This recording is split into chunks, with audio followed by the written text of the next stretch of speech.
ভাই, তুই কই আসছিস? তুই 2 দিন ওই বাড়ি ছেড়েছিস, আর 2 দিনেই তোর শূন্যতা পুরো বাড়িতে ভরে গেছে। আগে তো তোর জ্বালায় কোনো সিরিয়ালই দেখতে পারতাম না, সারাক্ষণই আইপিএল খেলা নয়তো মুভি দেখতিস, তবু আমাকে কিছু দেখতে দিসনি। এই নিয়ে তোর সঙ্গে আমার অনেকবারই ঝগড়া লেগে গিয়েছিল, কিন্তু এখন সারাক্ষণই সিরিয়াল দেখলেও আমার আমাকে কেউ কিছু বলার মানুষটা নেই। এখন তাকেই শুধু খুব মিস করছি। প্লিজ চলে আয় না ভাইয়া। তানিশা কান্না করে বলল। নীরবে শুধু ওপাশ থেকে তানিশার কথা শুনছি। তুই না হৃদিতাকে অনেক ভালোবাসতি, সে তোকে এখন অনেক ভালোবাসে। এখন কি আমি মা বাবাকে বলছি তারা হৃদিতাকে তোর বউ করে ঘরে এনে দিবে। এবার তো ফিরে আয় ভাই। কি হলো, কথা বলছিস না কেন? Hello hello. Tanisha hello hello বলতেই কোনো কিছু না বলে ফোনটা কেটে দিলাম এবং সঙ্গে সঙ্গে সিমটা খুলে ফেললাম, এবং যেই সিমটা ভাঙতে যাব অমনি তানভীর এসে বলতে লাগলো, আরে সিমটা ভাঙতেছিস কেন? দরকার পড়লে খুলে রেখে দে। এমনও তো হতে পারে সিমটা আবার তোর প্রয়োজনে লেগে গেল, তখন তো আবার সমস্যার সম্মুখীন হতে হবে। হ্যাঁ, তাই তো সিম ভেঙে ফেলার চেয়ে খুলে রাখাই ভালো। কখন কি প্রয়োজন পড়ে যায় তা বলা খুব মুশকিল। এসব ভেবে সিমটার ভাঙলাম না, সযত্নে রেখে দিলাম। তারপর কিছুক্ষণ ফোনে ফেসবুকে নিউজ ফিড ঘেটে ঘুমিয়ে পড়লাম। বিকালে ঘুম থেকে উঠে ছাদে চলে গেলাম। নতুন জায়গা দেখার কৌতূহলটাও একটু বেশি, তাই কোনো ভনিতা না করে ছাদে পড়ন্ত বিকালের প্রাকৃতিক সৌন্দর্য দেখছিলাম। হঠাৎ একটি মেয়েলি কণ্ঠে আওয়াজে বলে উঠল, এই ছেলে, তোকে সাথে আসার পারমিশন কে দিয়েছে? মেয়েটা কিছুটা রাগ করে। পিছনে তাকাতেই আমার চোখ যেন কপালে উঠে গেল। এ তো দেখছি নির্ঘাত বলিউডের নায়িকা। মনে হচ্ছে শুটিং বাদ দিয়ে এখানে অবসরে ঘুরতে আসছে। এই ছেলে, তোকে সাথে আসার পারমিশন কে দিয়েছে? বাড়িওয়ালার মেয়েটি রাগ করে বলে উঠল। পিছন ফিরে তাকাতেই আমার চোখ যেন কপালে উঠে গেল। এ তো দেখছি নির্ঘাত বলিউডের নায়িকা। মনে হচ্ছে শুটিং বাদ দিয়ে এখানে অবসরে ঘুরতে আসছে। তাহলে তানভীরের কথা ঠিক, ও যা বিবরণ দিয়েছিল এখন তো দেখছি তার থেকেই বেশি সুন্দরী। ওই হ্যালো, সাথে আসার পারমিশন তোকে কে দিয়েছে শুনি? ওই হ্যালো, ছাদে আসার পারমিশন তোকে কে দিয়েছে শুনি? বাড়িওয়ালা মেয়েটি চিৎকার মেরে বলল। বাড়িওয়ালার মেয়ের চিৎকার মেরে বলাতে নিমিষেই ভাবনার বিচ্ছেদ ঘটে গেল এবং তার প্রতি উত্তরে বললাম, জি মানে আমি এখানে নতুন ভাড়াটিয়া। তো সাথে কেন আসছিস? কি হলো, কথা বলছিস না কেন? সরি, ভুল হয়ে গেছে, আর ছাদে আসবো না। আমাদের বাসায় ভাড়া থাকবি ভালো কথা, কিন্তু ভুলেও আমার পারমিশন ছাড়া সাথে আসবি না, কথাটি যেন মনে থাকে। জি আচ্ছা, মনে থাকবে। তারপর ওখানে আর কোনো কথা বললাম না। আমার জীবনে এই প্রথম একজনকে দেখলাম যে কারণ ছাড়াই মিসবিহেভ করলো। কি সাংঘাতিক মেয়ে রে বাবা! আমাকে চিনে না, জানে না, আর আমার সঙ্গে কিনা দুর্ব্যবহার করলো। না, এই মেয়েটার কাছ থেকে দূরে থাকতে হবে, নয়তো যে কোনো সময় অঘটন ঘটে যেতে পারে। এইদিকে তানিশার বাবা মাও ভালো নেই, যাকে ছোট থেকে কোলে পিঠে করে মানুষ করেছে, আর সে কিনা মান অভিমানে তাদের বাসা ছেড়ে চিরতরে চলে গেল। এই বিষয়টা তানিশার বাবা মা কোনোভাবেই মেনে নিতে পারছে না। তানিশাও বাড়িতে তার বাবা মার মুখে বিষণ্ণতার প্রতিচ্ছবি লেগেই থাকে দেখে মন খারাপ হবার কারণ হয়ে দাঁড়িয়েছে। সেটা অবশ্য তার নিজের অপরাধ বলে মনে করে। আজ এই পরিস্থিতি এমনটা হতো না যদি সে ওইসব গালি না দিত। কি থেকে কি হয়ে গেল তানিশা কিছুই বুঝতে পারল না। তবে তারও এখন অনুশোচনা হচ্ছে, কেন সে তার ভাইকে এসব বলতে গেল। হৃদিতার ফ্যামিলি তো ইতিমধ্যে রনিকে খুঁজতে শুরু করে ফেলছে ক্ষমা চাওয়ার জন্য। তারা যখন বুঝতে পারছে নির্দোষ একজন মানুষ যে কিনা বিনা অপরাধে গ্রামবাসীর সামনে অপদস্থ অপমান সহ্য করল, কিন্তু প্রকৃতপক্ষে সে তো অপরাধ করেইনি, তারপরও তাকে শাস্তি পেতে হলো। এটা যার সঙ্গে হোক না কেন মেনে নেবার কোনোভাবেই সম্ভব ছিল না। কিন্তু রনি তো পরিস্থিতির শিকার, তার কথা তো তখন গলা ফাটিয়ে বললেও কেউ শুনতো না। যখন গ্রাম ছেড়ে শহরে চলে গেল তখন তাদের সামনে সত্যটা প্রকাশিত হলো। সত্যটা জানার পর হৃদিতা সহ তার পরিবার অনেকটাই লজ্জিত আর অনুতপ্ত। অনুশোচনায় বারবার বিবেক নাড়া দিয়ে উঠছে তাদের, কিন্তু তাদের এই অনুশোচনা এবং অনুতপ্ত সেটা এখন মূল্যহীন, আবেগ ছাড়া কিছু না। এবার গল্পে বর্তমানে ফিরা যাক। দোস্ত, বাড়িওয়ালার মেয়ের নাম কি বলতো? তানভীরকে উদ্দেশ্য করে বললাম। বাড়িওয়ালার মেয়ের নাম শুনে তুই কি করবি? আরে ভাব ধরছিস কেন? বলতে বলছি, বল। বাড়িওয়ালার মেয়ের নাম হচ্ছে আরোহী, এবার ইন্টার দ্বিতীয় বর্ষ পড়ছে। দোস্ত, তুই যা বলছিস একদম রাইট। দেখতে কিন্তু বলিউডের নায়িকাদেরও হার মানাবে, কিন্তু তার আচরণ একটু ভালো না। বিকেলে একটু ছাদে ঘুরতে গেলাম, তো আরোহী আমার সঙ্গে এমন দুর্ব্যবহার করলো। দোস্ত, যা বলার মতো না। আগেই বলছিলাম বাড়িওয়ালার মেয়ে মানে আরোহীর সামনে পড়িস না। মেয়েটা কোনো ছেলেকেই সহ্য করতে পারে না। আমি তো আজ প্রায় 3 থেকে 4 মাস এখানে আসছি, ভুলেও তো তার সামনে পড়ি না। আরোহীর বিষয়ে আঙ্কেল আমাকে আগেই বলেছে। আচ্ছা বাদ এসব কথা, একটা কাজের কথা ছিল তোর সঙ্গে। কি কাজের কথা বল। ঢাকা শহরে চলতে গেলে টাকার প্রয়োজন হয়, কিন্তু তুই যদি কোনো কিছু না করিস তাহলে থাকা খাওয়া কোনোটাই হবে না। তাই বলছিলাম যে কোনো একটা চাকরি ব্যবস্থা কর, নয়তো আমার সঙ্গে পার্ট টাইম জব করতে পারিস। সেটাতে তোর খাওয়া থেকে শুরু করে বাড়ি ভাড়া পড়াশোনার খরচ ভালোই চলবে। দোস্ত, আমার কোনো সমস্যা নাই। তাছাড়া তুই যে জব করছিস সেটাতে আমার ভাবাভাবির কোনো বিষয় নেই। তুই চাইলে কালকেই আমাকে জবে জয়েন করিয়ে দিতে পারিস। দোস্ত কিছু মনে করিস না, আসলে আমার সামর্থ্য নেই যে তোকে কদিন এমনি খাওয়াতে পারবো। এর জন্য বাধ্য হয়ে চাকরির কথাটা বলতে হলো। তুই আবার কথাটাকে অন্যরকম ভাবে দেখিস না প্লিজ। দোস্ত কিছু মনে করিস না, আসলে আমার সামর্থ্য নেই যে তোকে কদিন এমনি খাওয়াতে পারবো। তানভীর নিজেকে কিছুটা নিচু মনে করে বলল, আরে দোস্ত কি সব আবোল তাবোল বলছিস? তুই যে আমার জন্য যতটুকু করেছিস এতেই অনেক। তাছাড়া বাস্তবতা কি জিনিস তা আমি ভালো করেই জানি। তুই আমাকে পার্ট টাইম জব নিয়ে দিতে চেয়েছিস, এতেই অনেক। এছাড়া আমাকেও তো কদিন পর এমনি চাকরি করতে হতো। আচ্ছা আমি তাহলে বসকে ফোন করে তোর চাকরির বিষয়টা কনফার্ম করছি। তানভীর এই বলে ফোন বাহিরে নিয়ে চলে গেল।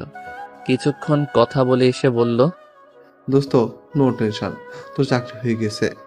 আর হ্যাঁ, কালকে গিয়ে কলেজে অ্যাডমিশনটা করিয়ে নিবি কেমন? ধন্যবাদ বন্ধু। আমি আসলে কল্পনা করিনি ঢাকা শহরের অসময়ে এসে অ্যাটলিস্ট তোর কাছে এতটা হেল্প পাবো। বাড়ি থেকে রাকিবের কথা ভেবে ঢাকায় রওনা দিয়েছিলাম এবং তার ওখানে গিয়েছিলাম। সে আমাকে আদর যত্ন করে খাওয়া দাওয়া করালেও যখন বললাম তোর এখানে 2টা দিন হয়তো থাকতে হবে, ব্যাস রাকিবের স্ত্রী আমার কথা শুনে রাকিবকে কি যেন একটা ইশারা করলো। তখন রাকিব নিমিষেই তার রং পাল্টাতে লাগলো এবং আমাকে তাড়ানো বিভিন্ন রকমের বাহানা করলো। আমিও তো আর ছোট বাচ্চা না যে তার ইশারা করে কি বললো সেটা বুঝবো না। তারপর ওখানে থেকে বাহিরে চলে আসলাম। রাস্তায় ফুটপাতে 2টা দিন নির্ঘুমে কাটাতে হয়েছে। কারো কাছে যাওয়ার মতো কোনো রাস্তাই ছিল না। একা একজনকে কেউ বাসা ভাড়া দিতে চাইনি। তারপর তোকে দেখে এক বুক আশা নিয়ে সবটাই যখন তোকে বললাম, সেটা শুনে তুই ঠিকই আমার পাশে এসে দাঁড়ালি। ঢাকা শহরের উপকার করলে একমাত্র তুই করেছিস। তোর এই উপকারের কথা আমি জীবনেও ভুলবো না দোস্ত। এইটুকু বলে থেমে গেলাম। আরে সবাই কি বন্ধু বিপদে পাশে থাকতে পারে? পারে না। তারা শুধু সুসময়ের বন্ধু। আজ তোর সময় ভালো, সব বন্ধুদের পিছনে ঝুঁকে পড়বে। যখন কোনো বিপদের সম্মুখীন হবি তখন বুঝতে পারবি কে তোর আসল বন্ধু। তাছাড়া রাকিবের বিষয়ে যে কথাগুলো বললি এটা নতুন কোনো বিষয় না। আসলে এই ঢাকা শহরের মানুষজন, তারা আত্মীয় স্বজনরা তাদের বাসায় থাকবে তারা সেটা আশা করে না। যত তাড়াতাড়ি সম্ভব তাদেরকে ভালো মন্দ খাইয়ে বিদায় করে দেয়। তোর বেলা তাই হয়েছে। আচ্ছা যাই হোক, এখন রাত প্রায় 10টা বাজতে 10 মিনিট বাকি। খাবার খেয়ে ঘুমিয়ে পড়। ওকে দোস্ত। তারপর রাতের খাবারের পর্ব শেষ করে ঘুমাতে গেলাম। চোখটা বন্ধ করলেও ঘুমের কোনো ভ্রুক্ষেপই নেই। বারবার শুধু কাকাই, কাকিমা, তানিশা, তাদের কথা খুব মনে পড়ছে। ছোট থেকে তাদের ওখানে মানুষ হয়েছি, কখনো বুঝতেই দেইনি আমি এতিম। যখন তানিশা বলল আমি তাদের রক্তের কেউ না, কথাটা শুনে নিমিষেই সব কেমন জানি উল্টা পাল্টা হয়ে গেল। তানিশা কথাটা কি আদৌ সত্যি বলছে নাকি মিথ্যা? মিথ্যা হতে যাবে কেন? কাকাই তো আর মিথ্যা বলবে না। তাছাড়া এতদিন ভেবে আসছিলাম তারা আমার আপন কাকা কাকিমা, কিন্তু ভাগ্যের কি পরিহাস, সবটাই যেন স্বপ্নের মতো বদলে গেল। ভালো থেকো তোমরা। তোমাদের আমি আমার বাবা মায়ের মতোই ভালোবাসি, আর হয়তো তোমাদের ওখানে যাব না। এসব ভেবে কখন যে ঘুমিয়ে পড়ছি তা নিজেও জানি না। সকালে ঘুম ভাঙলো তানভীরে ডাকে। দোস্ত ওর রেডি হয়ে নে, বস ফোন করেছিল, আজকে তোকে নিয়ে যেতে বলেছে। ওকে, রেডি হচ্ছি। তারপর তানভীরের সঙ্গে চলে গেলাম নতুন চাকরিতে। লক্ষ্য করলাম অনেক বড় একটা রেস্টুরেন্ট। এখানে সাধারণত বড়লোকই আসে। রেস্টুরেন্ট দেখেই বোঝা যাচ্ছে। তানভীর একটা ভদ্রলোকের সঙ্গে চাকরির ব্যাপারে কথা বলল। ওই লোকটাও আমাকে চাকরি দিতে অমত পোষণ করলো না। চাকরিটা হয়ে গেল। মাস শেষে স্যালারি নির্ধারিত করলো 15,000 টাকা। এ দিয়ে মাশাআল্লাহ আমার ভালোই চলবে, কোনো অসুবিধা হবে না। তানভীরকে আরেকবার ধন্যবাদ দিয়ে বললাম, দোস্ত চল, আজ হাজির বিরিয়ানি খাওয়াবো। আমার কাছে টাকা নেই, আর একদিন খাওয়াবো নে। আরে ধুর, আমি তোকে খাওয়াবো। হাজার হোক চাকরি নিয়ে দিলি, ট্রিট তো তোর একটা প্রাপ্যই আছে। চল। রাতে বাইরে খাবার খেয়ে আসার উদ্দেশ্যে রওনা দিলাম। গেটে আসতেই লক্ষ্য করলাম থালা ঝোলানো। এটা দেখেই রীতিমতো অবাক হয়ে তানভীরকে জিজ্ঞাসা করলাম, রাতে বাহিরে খাবার খেয়ে বাসার উদ্দেশ্যে রওনা দিলাম। গেটে আসতেই লক্ষ্য করলাম তালা ঝোলানো। এটা দেখে রীতিমতো অবাক হয়ে তানভীরকে জিজ্ঞেস করে উঠলাম, দোস্ত গেটে তালাবদ্ধ থাকলে কি করে রুমে যাব? রাত তো 10টাই বাজে নাই। এর মধ্যে তারা গেটে লাগিয়ে ঝুলিয়ে দিল। এই বাড়ির মেয়ে আরোহী ইচ্ছে করে রাত 9টার সময় গেটে তালা লাগিয়ে দেয়। মেয়েটা বদমেজাজি প্লাস মিসকে শয়তানি। দোস্ত টেনশন করিস না, আঙ্কেলকে ফোন করে জানিয়ে দিচ্ছি। এই বলে তানভীর বাড়িওয়ালা আঙ্কেলের কাছে ফোন করে জানিয়ে দিল। কিছুক্ষণ পরেই বাড়িওয়ালা আঙ্কেল গেটে এসে বিনয়ের সুরে বলতে লাগলো, বাবারা, তোমরা কিন্তু বিরক্ত করো না প্লিজ। আরোহী মাঝে মধ্যে গেটে তালা লাগিয়ে চাবি তার কাছে রেখে দেয়। আঙ্কেল, আরোহী এসব কেন করেন? আরোহী চাই না এই বাসাতে কেউ ভাড়া থাকুক। তোমাদেরও বাসা ভাড়া দিতাম না, কিন্তু তানভীর আমাদের কাছে পূর্বের পরিচিত ছিল, যার বাট তোমাদেরও বাসা ভাড়া দিতাম না, কিন্তু তানভীর আমার কাছে পূর্ব পরিচিত ছিল, যার দারুণ তাকে আর না করতে পারেনি। আচ্ছা বাদ দাও এসব কথা। এই চাবিটা তোমাদের কাছেই রাখো। মাঝে মধ্যে আরোহী যদি তালা লাগিয়ে দেয় তো তার ডুপ্লিকেট চাবি এইটা। আঙ্কেল এই বলে গেটের ওপাশ থেকে চাবিটা তানভীরের হাতে দিল। তারপর রুমে চলে গেলাম। অপরদিকে তানিশা, তোর ভাইয়ের খোঁজ কি এখনো পাসনি? ও ছোট থেকে একটু জেদি, যা বলে তাই করে। ও তোকে প্রপোজাল দিয়েছিল আর তুই তাকে রিজেক্ট করেছিলি। সেই দিন আমিও বাড়িতে গিয়ে এ বিষয়ে প্রচুর পরিমাণ জ্বালিয়েছি এবং মজা করে বলেছি, তোর এই খ্যাতমার্কা চেহারার জন্য কোনো মেয়েই তোকে ভালোবাসবে না, বুঝলি? আগে নিজের গেট আপ ঠিক কর, তারপর কাউকে প্রপোজ করবি। সে আমার প্রত্যুত্তরে শুধু একটাই কথা বলেছিল, একদিন রিদিতাও আমাকে ভালোবাসবে দেখে নিস। আর আমি যেটা বলি তা কিন্তু করেই ছাড়ি, সেটা তুই ভালো করে জানিস। সেদিন থেকেই তোর পিছনেও কাঁঠালের আঠার মতো 2টা বছর লেগে থাকলো, কিন্তু তুই তো কোনো রেসপন্স দিলি না। তাহলে একবার ভাব তার জিদটা কেমন। আর আমি যদি টেলিভিশনে সিরিয়াল দেখি, ও গিয়ে ক্রিকেট খেলা দেখবে, নয়তো মুভি দেখবে, তবু আমাকে কিছু দেখতে দিবে না। টেবিলে খেতে বসলে আগে ওকে দিতে হবে, তারপর আমি খেতে পারবো। সব সময় এমন প্যারাই দিত। রিদিতা, বিশ্বাস কর, মাঝে মধ্যে মনে হতো আমাদের বাসা থেকে ও চলে যাচ্ছে না কেন। চলে গেলেই হয়তো একটু শান্তি পেতাম, কিন্তু ও এমন বিহেভ করতো যেন আমরা আপন ভাই বোন। তাছাড়া রনিও জানতো না যে ও এতিম। তোদের সেই ঘটনা ঘটে যাবার পর আমি রেগে সব বলেছি যে তুই আমাদের রক্তের কেউ না। অনেক জ্বালিয়েছিস, এবার আমাদের বাসা ছেড়ে যেদিকে খুশি সেদিকে চলে যা।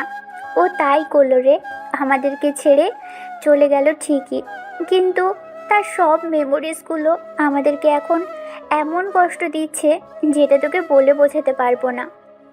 এই বলে তানিশা চোখের পানি মুছে নিল। তানিশার কথা শুনে রিদিতার যেন হৃদয়ে রক্তক্ষরণ হতে লাগলো।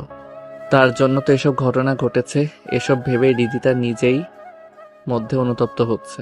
তারপর নিজেকে সামলে নিয়ে বলতে লাগলো, তাহলে কি তোর ভাই গ্রামে আর আসবে না? রিদিতা করুণ সুরে বলে উঠল। আমার মনে হয় না যে ও আর গ্রামে আসবে। রিদিতা কথাটা শোনা মাত্রই তার যেন নিমিষেই সব আশা শেষ হয়ে গেল। রিদিতা মনে মনে তাকে নিয়ে ভালোবাসার বীজ বপন করছিল ঠিকই, কিন্তু তানিশার কথাতে সেটা নিমিষেই ভেঙে চুরমার হয়ে গেল। তারপরও কেন জানি তার অপেক্ষা থাকবে রিদিতা মনে মনে সিদ্ধান্ত উপনীত হলো। এভাবে তাদের দিন কাটতে লাগলো। কথায় আছে না, দাঁত থাকলে কেউ দাঁতের মূল্য কেউ বোঝে না, তেমনি রনি চলে যাওয়াতে রিদিতার ভালোবাসা একটু বেশি বেড়েই চলেছে। এইদিকে হুট করেই শফিক সাহেব তার স্ত্রীকে উদ্দেশ্য করে বলল, এই রিদিতার মা, একটা খুশির খবর আসছে। কি বলো? রেহেনা আপা আমাদের রিদিতা মামুনিকে পছন্দ করেছে, বিয়ের কথাও বলেছে। ও তার মানে রেহেনা আফার ছেলে নিলয়ের সঙ্গে আমাদের রিদিতা মামুনির বিয়ের কথা উঠেছে? হ্যাঁ, আমি বাজারে যাচ্ছিলাম, হঠাৎ রেহেনা আপা আমাকে দেখে বাসায় নিয়ে গেল এবং খাবারের পরও শেষ করে রিদিতা মামুনিকে নাকি রেহেনা আপার অনেক পছন্দ, তাই রিদিতা মামুনিকে নিলয়ের বউ করে নিয়ে যেতে চায়। রেহেনা আপার কথা শুনে তার প্রতি উত্তরে আমি শান্ত গলায় বললাম, আপা আমি আগে আমার মেয়ের মতামতটা শুনি, তারপর আপনাদের জানাচ্ছি। এই বলেই তাদের বাসা ত্যাগ করে বাসায় আসলাম। এখন বলো, নিলয়ের সঙ্গে আমাদের রিদিতা মামুনিকে কেমন মানাবে?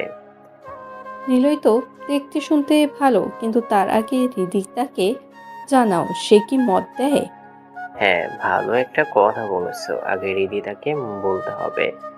শফিক সাহেব তার স্ত্রী পারভিনার সঙ্গে এসব কথা আলোচনা করছে। এর মধ্যে রিদিতা কলেজ থেকে ফিরল, কিন্তু মুখ ভার করে।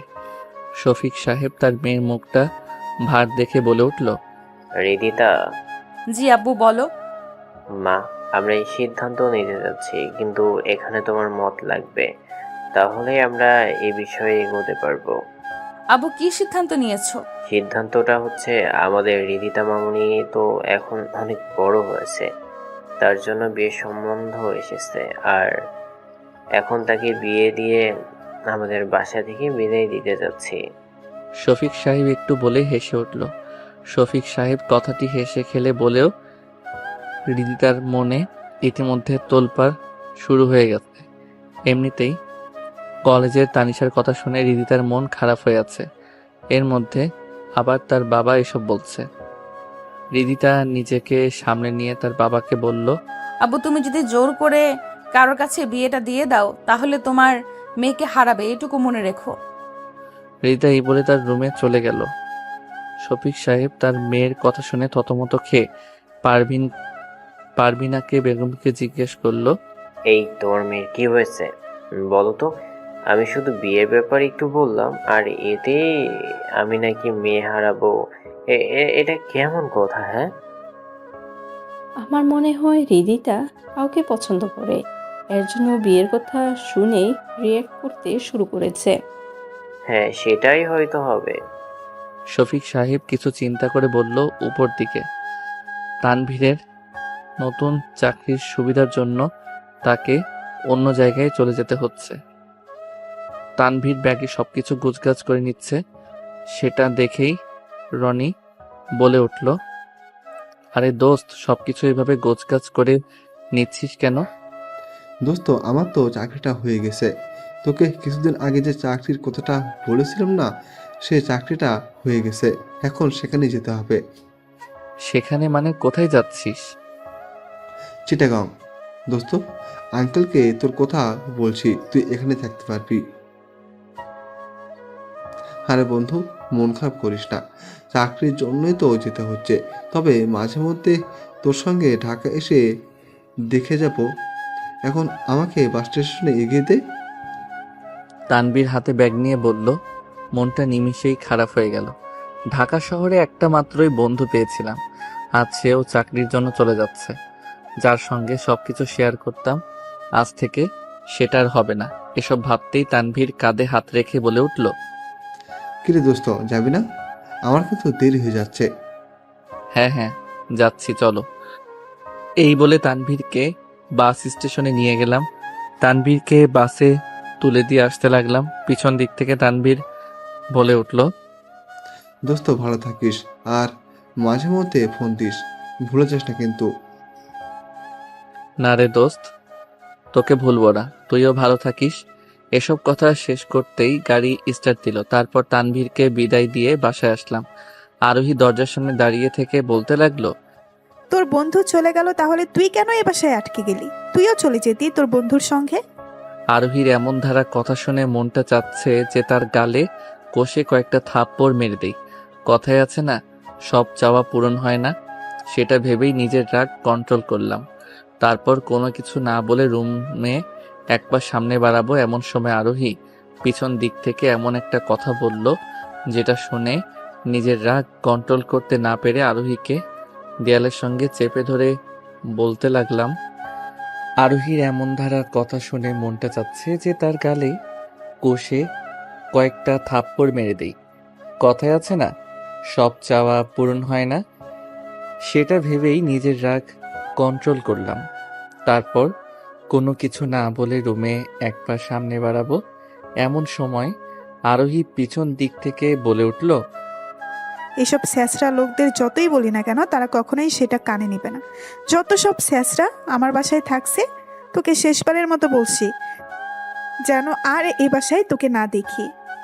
আরোহীর এমন ধারা কথা শুনে নিজের রাগ কন্ট্রোল করতে না পেরে আরোহীকে দেয়ালের সঙ্গে চেপে ধরে বলতে লাগলাম, এই, আপনার কি মাথায় সমস্যা আছে?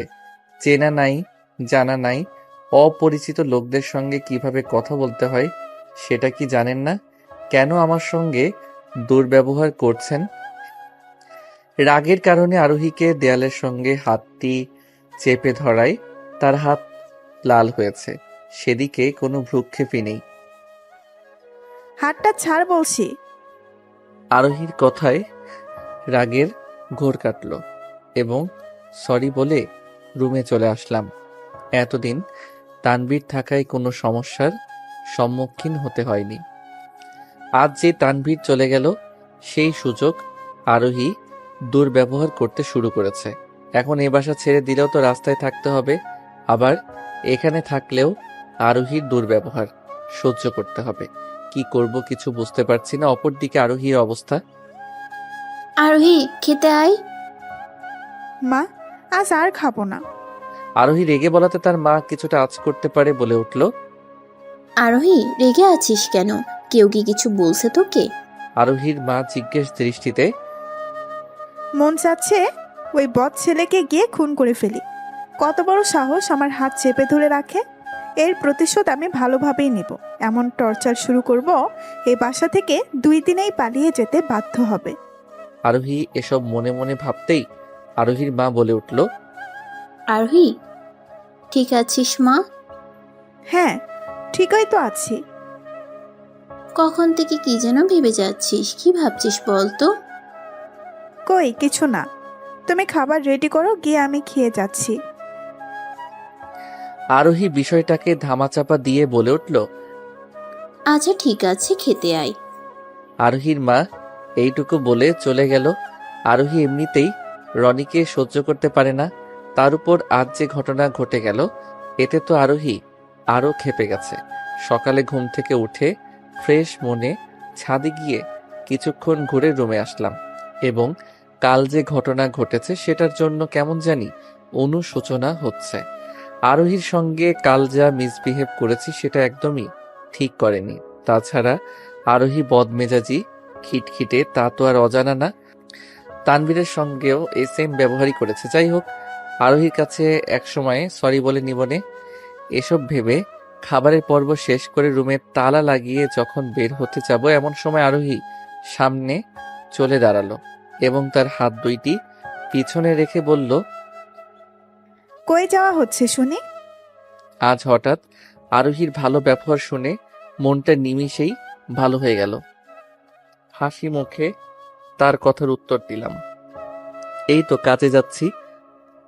ও, চাকরিগিরি করতে যাচ্ছেন বুঝি? আরোহী শয়তানি হাসি হেসে আরোহীর এমন ধারা কথা শুনে নিজেকে অনেকটা অপমানিত হলাম। সাদ সকালে আরোহীর এমন অপমান করে কথা বলবে সেটা আমি কল্পনাও করিনি। তারপর নিজেকে সামনে নিয়ে আরোহীর কথা দিলাম, কর্ম কোনোটাই ছোট না। তাছাড়া আমি যথেষ্ট সৎ টাকা উপার্জন করি, চুরি করি তো আর খাই না। চুপ, আরেকটা কথাও বলবি না। কালের ঘটনা কিন্তু আমি একটুও ভুলিনি। তোর সাহস দেখে আমি সত্যিই অবাক হয়ে গেছিলাম। আজ পর্যন্ত কেউ আমাকে স্পর্শ করতে পারেনি, আর তুই কিনা আমার হাত চেপে ধরে রেখেছিলি। কালকের ঘটনার জন্য সরি। একে তো তানভীর চলে গেল, তার উপর আপনি আমাকে উল্টাপাল্টা কথা বলে রাগিয়ে দিলেন। তো রাগের ঘরে এসব করে ফেলছি, সরি, আমার ভুল হয়ে গেছে। এখন প্লিজ সামনে না দাঁড়িয়ে আমাকে কাজে যেতে দিন। এই বলে চলে আসতে যাবে এর মধ্যে আরোহী বলে উঠল, এমন ভাব ধরে বলছিস যেন অফিসে যাচ্ছিস। রেস্টুরেন্টে গিয়ে তো সারাদিন মানুষের চাকরগিরিই করবি। আরোহী খোঁচা মেরে বলল। আরোহীর কথাতে অনেকটা অপমানিতই হলাম। মেয়েটা আমার পিছনে কেন যে লাগছে। কিরে, সত্যি কথা বলছি দেখে গায়ে লাগছে? আপনি শুধু দেখতেই সুন্দর, কিন্তু আপনার ব্যবহার একটু ভালো না। মানুষের সঙ্গে কিভাবে কথা বলতে হয় সেটা আপনি জানেনই না। আর হ্যাঁ, আপনি আমার সঙ্গে কথা বলবেন না। এই বলে কাজে চলে গেলাম। কাজ করে বাসায় রাতে ফিরলাম। রুমের তালা খুলে ফ্রেশ হয়ে কিছু নিজের খাবার জন্য ডিম ভাজি করে যখন এক লোকমা ভাত মুখে দিব এমন সময় দরজার ওপাশ থেকে ঠক ঠক আওয়াজ আসলো। তারপর খাওয়া বাদ দিয়ে দরজা খুলে আমি তো অবাক হয়ে আরোহীর দিকে তাকিয়ে আছি।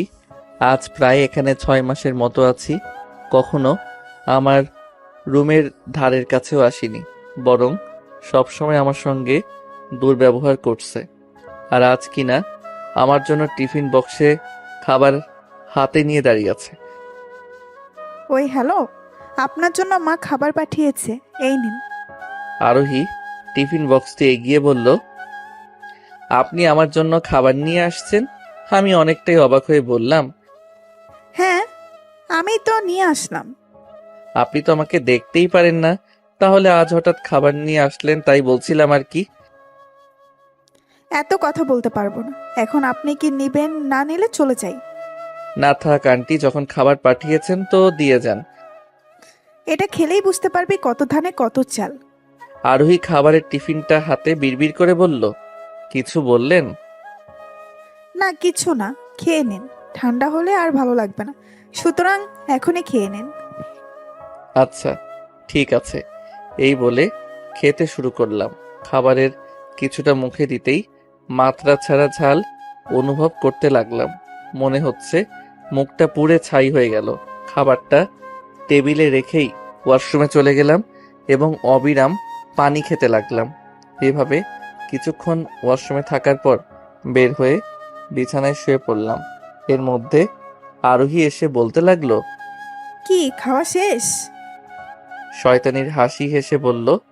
আরোহীর এই শয়তানি হাসি দেখে বুঝে ফেললাম যে কাজটা তারই। তারপরও আরোহীকে বললাম, আন্টি মনে হয় ঝাল একটু বেশি দিয়ে ফেলছে। ভুল ভাবছিস, ঝাল তো আমি দিয়েছি, মা দেয়নি। আমি আগেই সন্দেহ করেছিলাম কাজটা আপনারই হবে। আচ্ছা, আমাকে একটা কথা বলুন তো, আমার সঙ্গে আপনার কিসের শত্রুতা? শত্রুতা শুধু তোর সঙ্গে না, এ বাসায় যারা ভাড়া থাকবে তাদের সঙ্গে এমন দুর্ব্যবহার করব যাতে তারা এ বাসা ছাড়তে বাধ্য হয়। কিন্তু তোর সঙ্গে এত দুর্ব্যবহার করে তাড়ানোর চেষ্টা করছি, তারপরেও কেন যাচ্ছিস না বলতো?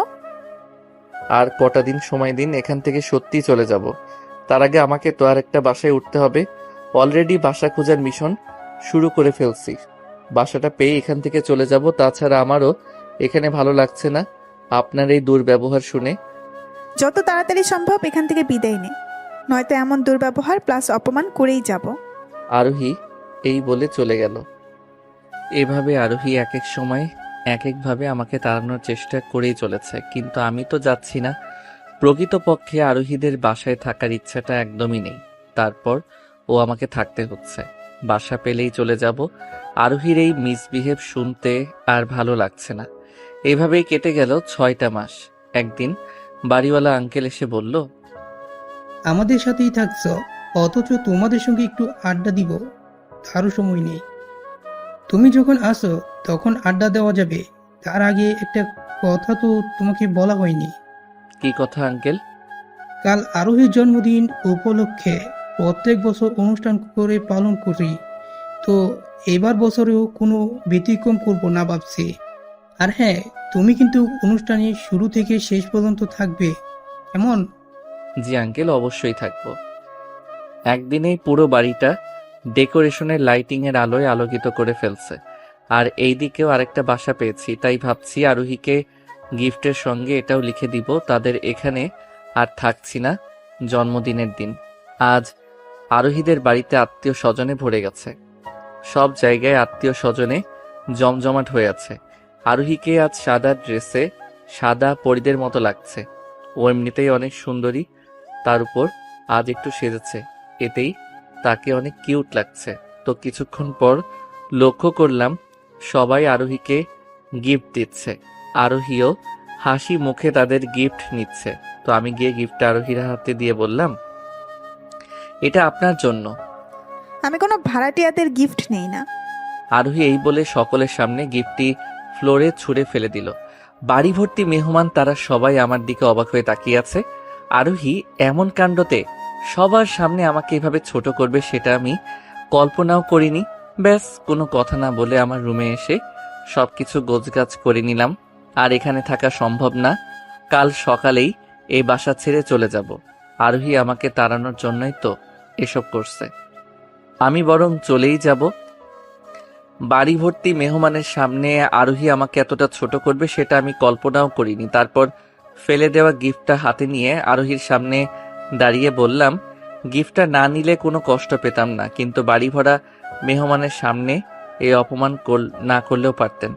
এইটুকু বলে সেখান থেকে রুমে এসে সবকিছু ব্যাগে গোছগাছ করতে লাগলাম।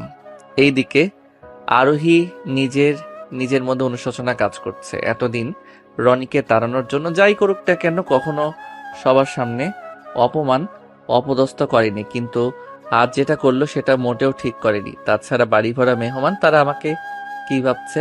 না না, রনির সঙ্গের আমি মোটেও ঠিক করিনি। আরোহী আনমনে এসব ভেবে যাচ্ছে। তার ভাবনার ইতি টেনে মেঘলা আরোহীকে ঝাঁকিয়ে বলে উঠল, হ্যাঁ, কাটছি। আরোহীর জন্মদিনের অনুষ্ঠান এভাবেই শেষ হয়ে গেল, কিন্তু রনিকে তার ত্রিসীমানায় দেখা গেল না। আরোহী ভাবছে আবার সে বেহায়াদের মতো ফিরে এসে জন্মদিনে অংশগ্রহণ করবে। আরোহীর সে ধারণা ভুল প্রমাণিত হলো। তাকে আর জন্মদিনের অনুষ্ঠানে ধারে কাছেও পাওয়া গেল না। এবার একটু বেশি আরোহীর অনুশোচনা হতে লাগলো। অনুষ্ঠান শেষে যে যার মতো চলে গেল। আরোহী রুমে এসে বিছানায় গা এলিয়ে দিতেই সেই গিফট ফেলে দেওয়ার দৃশ্য বারবার চোখের সামনে ভেসে উঠছে। কিছুই ভালো লাগছে না, এসব ভেবে যাচ্ছে আরোহী। হঠাৎ দরজায় ঠক ঠক আওয়াজে দরজা খুলে লক্ষ্য করলো তার মা দাঁড়িয়ে আছে। তারপর আরোহী কিছুটা স্বাভাবিকভাবে বলে উঠল, মা কিছু বলবা? ছেলেটার সঙ্গে তখন এই মিসবিহেভটা না করলেও পারতি। তাছাড়া আমি এটাও জানি কেন তুই কোনো ছেলেকে সহ্য করতে পারছিস না। মারে, সব ছেলেরাই কিন্তু খারাপ হয় না, ভালো মন্দ মিলেও মানুষ। কিন্তু একজন তোর সঙ্গে ভালোবাসে চিট করেছে দেখে সব ছেলেদেরকে যে একই ভাববি, সেটা কিন্তু ভুল। রনির কাছে গিয়ে সরি বলে নিস। এই কথাটা তখনই বলতাম, কিন্তু অনুষ্ঠান নষ্ট হবে দেখে তোকে কিছুই বলিনি। আরোহীর মা এই বলে তার রুমে চলে গেল। আরোহী শুধু নীরব শ্রোতাদের মতো তার মার কথা শুনেছিল, বলার মতো কোনো ভাষাই তার জানা নেই। কিছুক্ষণ পর আরোহী মনোহিত করল সরি বলে সবকিছু সমাধান করে নিবে আর কখনো তার সঙ্গে মিসবিহেভ করবে না। এসব ভেবে ছাদে চলে গেল একাকিত্ব থাকার জন্য। আরোহী সেখানে লক্ষ্য করল রনি কার সঙ্গে যেন ফোনে কথা বলছে। ইতিমধ্যে তার বলা ও শেষ। পিছন ফিরে আরোহীকে দেখা মাত্রই কোনো কথা না বলে চলে যেতে ধরল। এমন সময় আরোহী বলে উঠল, রনি দাঁড়াও প্লিজ। অপমান করবেন নিশ্চয়ই, ছাদে আপনি আর আমি ছাড়া কেউ নাই দেখছি। একটা কাজ করেন, যেখানে মানুষজন বেশি থাকবে সেখানে আমাকে অপদস্থ অপমান করবেন, সেটাই ভালো হবে। যত যাই হোক, একটা মানুষ তো কারো অপমান সহ্য করে থাকবে না নিশ্চয়ই, এটাই তো ভাবছেন। কালকে আমি এই বাসা ছেড়ে চলে যাচ্ছি। যদিও বাসাটা একটু আগে পেয়েছিলাম আর সিদ্ধান্ত নিয়েছিলাম গিফটের মাধ্যমে আপনাকে বিষয়টা জানাবো, কিন্তু তার আগে আপনি সেটা না দেখে ছুঁড়ে ফেলে দিলেন আর বাড়ি ভরা মেহমানের সামনে আমাকে ছোট করলেন। আরোহী করুণ সুরে বলে উঠল, সরি। সরি বলার আর কোনো দরকার নেই, সকাল হলে এখান থেকে চলে যাব। এই বলে রনি সেখান থেকে চলে গেল। এদিকে আরোহী তার চলে যাওয়ার কথা শুনে নিজের কথা বলার ভাষা যেন হারিয়ে ফেলছে। সারা রাত আরোহীর নির্ঘুমে কাটিয়ে দিল। সকালে ঘুম থেকে উঠেই ছাদে চলে গেল, কিন্তু আজ রনিকে আর দেখতে পেল না। তারপর আগ্রহ নিয়ে তার রুমের দিকে যেতে লাগলো এবং রুমে তালা লাগানো দেখে রীতিমতো অবাক হয়ে গেল। সাদ সকালে তালা লাগানো দেখে আরোহী তার মাকে জিজ্ঞেস করলো, মা, রনির রুমে তালা লাগানো কেন? রনি কালকে রাতে এই বাসা ছেড়ে অন্য কোনো বাসায় উঠেছে। কি, রাতেই চলে গিয়েছে? আরোহী অনেকটা অবাক হয়ে, হ্যাঁ রে, রাতে রনি এসে আমাকে বলল যে তুই নাকি কোনো ভাড়াটিয়ারা থাকুক সেটা চাস না, সেজন্য রনি চলে গেল। যদিও আমি রনিকে বলেছি, বাবা তুমি থাকো, সমস্যা নাই, আমি আরোহীকে বুঝিয়ে বলবো নে। সে আমার কথার প্রতি উত্তরে শুধু বলল, আন্টি সমস্যা নেই, আরেকটা রুম ম্যানেজ করে ফেলছি, সেখানে আমার বন্ধুরাও আছে, তো সেখানে যাচ্ছি, ভালো থাকবেন। আর হ্যাঁ, গত মাসের বাসা ভাড়া নিন। এই বলে বকেয়া বাসা ভাড়া পরিশোধ করে সে চলে গেল। চাইলে আটকাতে পারতাম, কিন্তু তোর কথা ভেবে রনিকে আর আটকালাম না। আর হ্যাঁ, বাসা ভাড়া দেওয়া টোটাল বন্ধ করেছি এখন থেকে। ওই রুমটা তালা লাগানোই থাকবে। আশা করি এবার নিশ্চয়ই খুশি হয়েছিস। তার মার কথার উত্তর না দিয়ে রুমে দরজা আটকিয়ে বিছানায় গা এলিয়ে দিতেই চোখ থেকে কয়েক ফোঁটা নোনা জল গালবে পড়তে লাগলো। আর সেটা কেন পড়তে লাগলো সে উত্তর আরোহী কোনোভাবেই মেলাতে পারছে না। অপরদিকে আরোহী মেয়েটা সত্যি অনেক সুন্দর, কিন্তু তার যদি আচরণ ভালো থাকতো তাহলে হয়তো এতদিনে তাকে ভালোবেসে ফেলতাম। কিন্তু তার যে ব্যবহার, এতে কোনো ছেলেই তাকে ভালোবাসবে তো দূরের বিষয়, তার ধারের কাছেই কেউ ঘেঁষবে না। তাছাড়া আমি কেন এসব ভাবছি? তাদের বাসা ছেড়ে এখানে আসায় আমার তো একটা বিষয়ে ভালোই হয়েছে, কেউ আমাকে অপমান অপদস্থ করতে পারবে না। কিন্তু এ বাসা থেকে আরোহীদের বাসা বেশি তো একটা দূরে না, মাঝে মধ্যে অকারণেই দেখা, আর দেখা হলেই বা কি, ওর সঙ্গে তো আর ভালোবাসার কোনো সম্পর্ক নেই যে খারাপ লাগবে।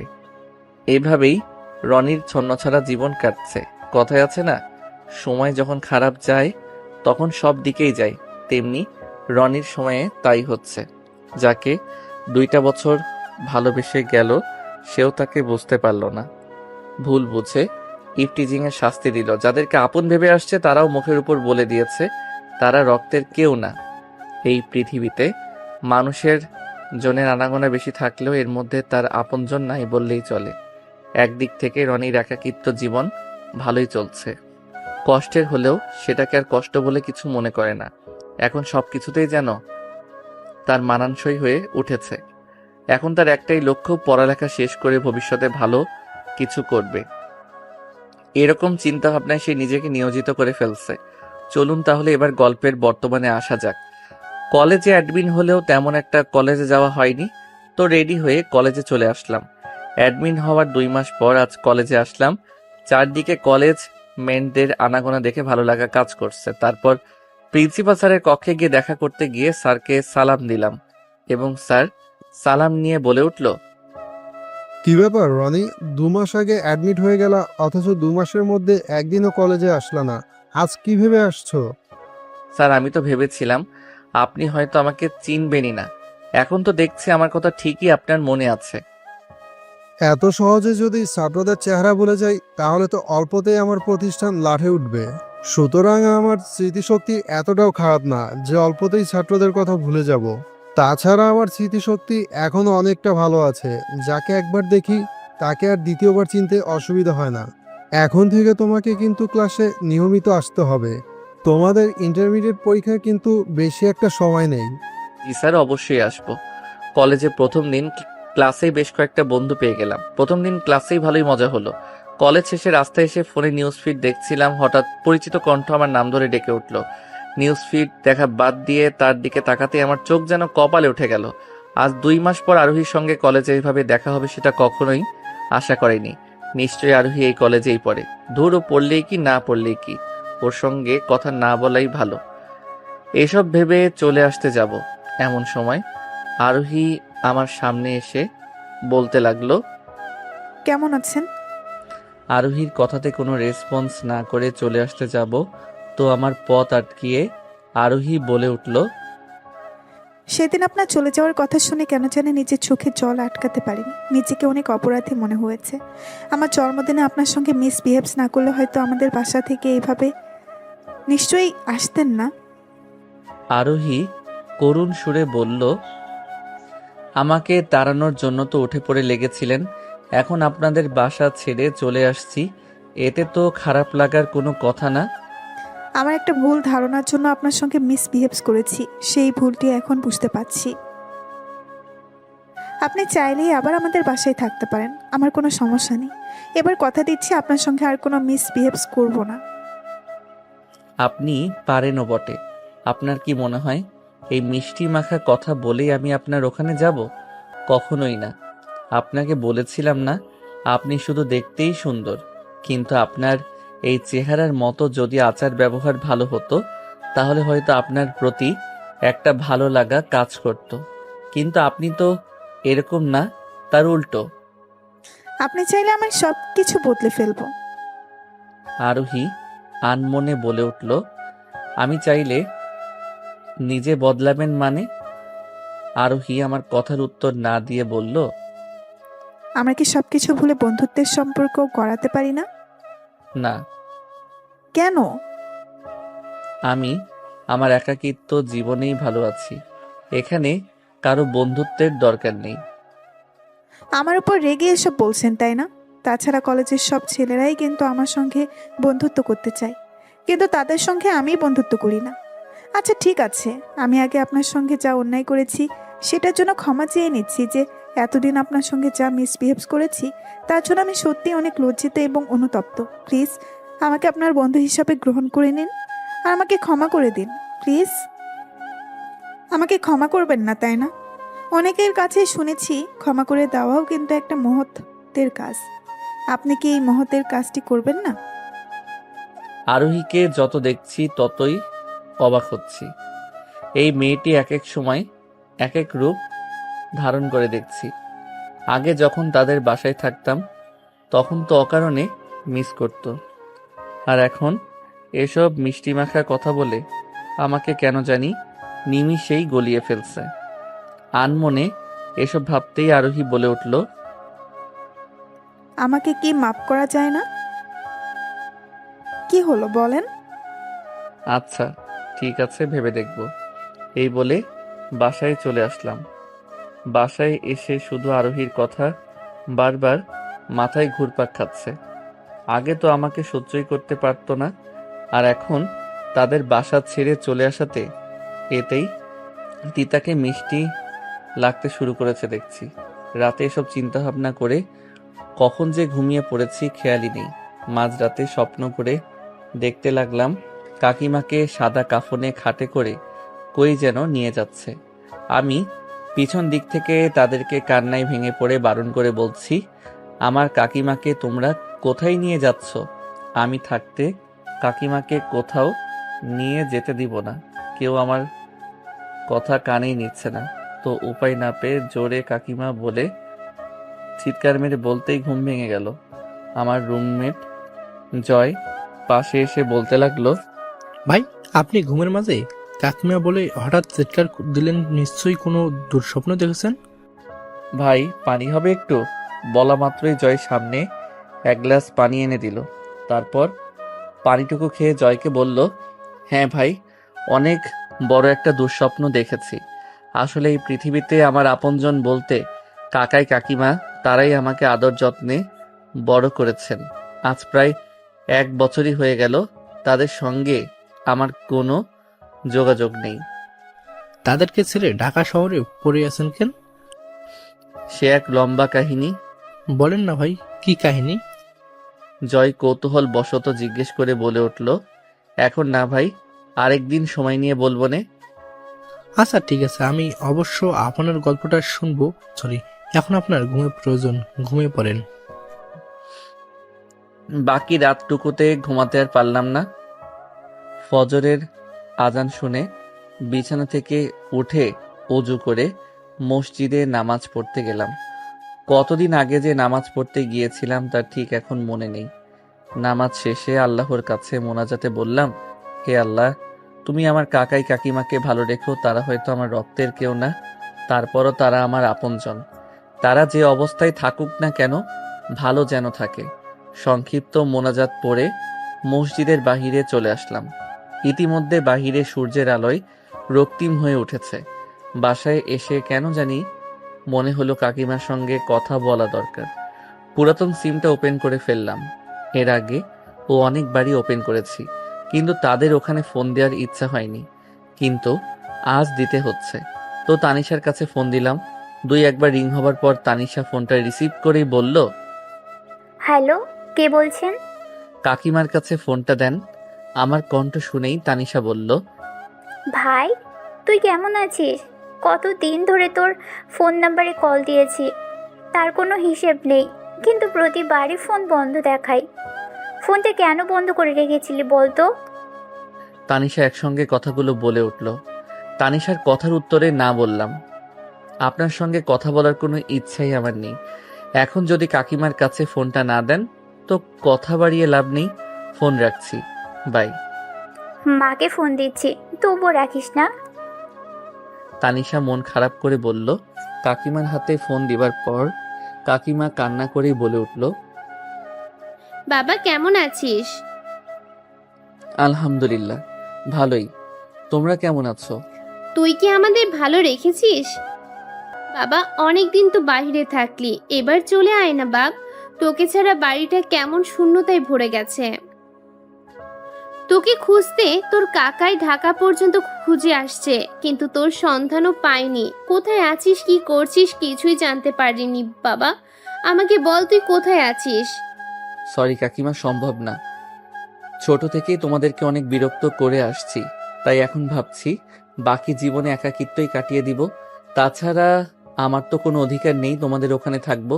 হাজার হোক, আমি তো তোমাদের রক্তের কেউ না। আমার কথাটা শোনা মাত্রই কাকিমা কান্নায় ভেঙে পড়ে বলল, তোকে ছোট থেকে বড় করেছি এসব শোনার জন্য? আমি জানি তোর একটু জেদ বেশি, এর জন্য কি আমাদের ছেড়ে সারা জীবন কাটিয়ে দিতে পারবি? তুই হয়তো আমাদেরকে ছাড়া ভালো আছিস, কিন্তু আমরা তোকে ছাড়া ভালো নেই, সেটা কি বুঝিস না? বাবা, তুই আর জিদ করে বাইরে থাকিস না, তোকে ছাড়া সত্যি আমরা ভালো নেই। এইভাবে কাকিমার সঙ্গে ফোনে কথা বললাম। পরিশেষে বললাম, কাকিমা ভালো থেকো আর নিজের যত্ন নিও। রাখছি। এইটুকু বলতেই কাকিমা বলল, তানিশা তোর সঙ্গে কথা বলতে চাচ্ছে, কথা বল।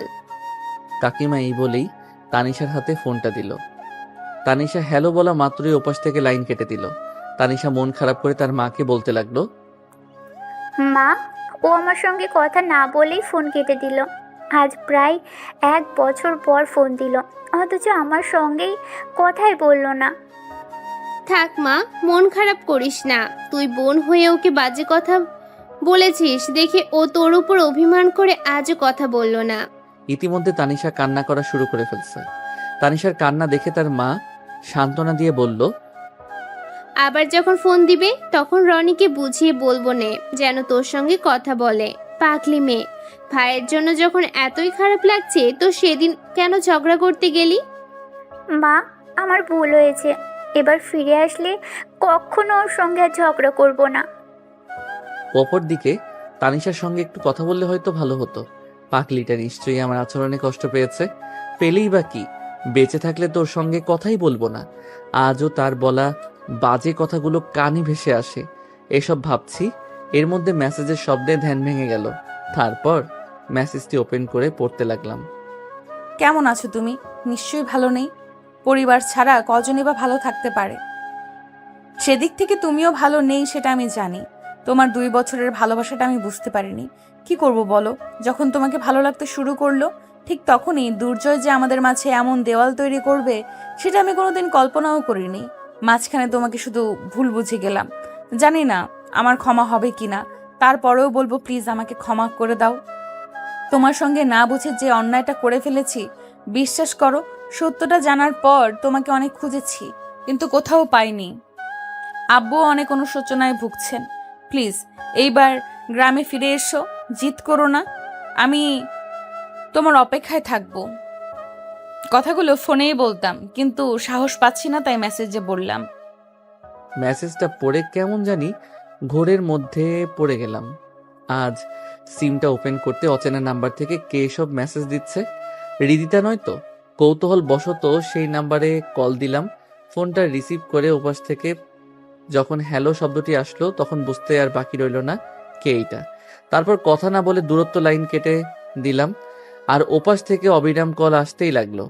মেসেজটা পড়ে কেন জানি ঘোরের মধ্যে পড়ে গেলাম।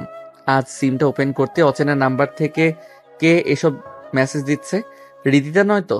কৌতূহল বশত সেই নাম্বারে কল দিলাম। ফোনটা রিসিভ করে ওপাশ থেকে যখন হ্যালো শব্দটি আসলো তখন বুঝতে রইল না যে কে এইটা। তারপর কথা না বলে দূরত্ব লাইন কেটে দিলাম।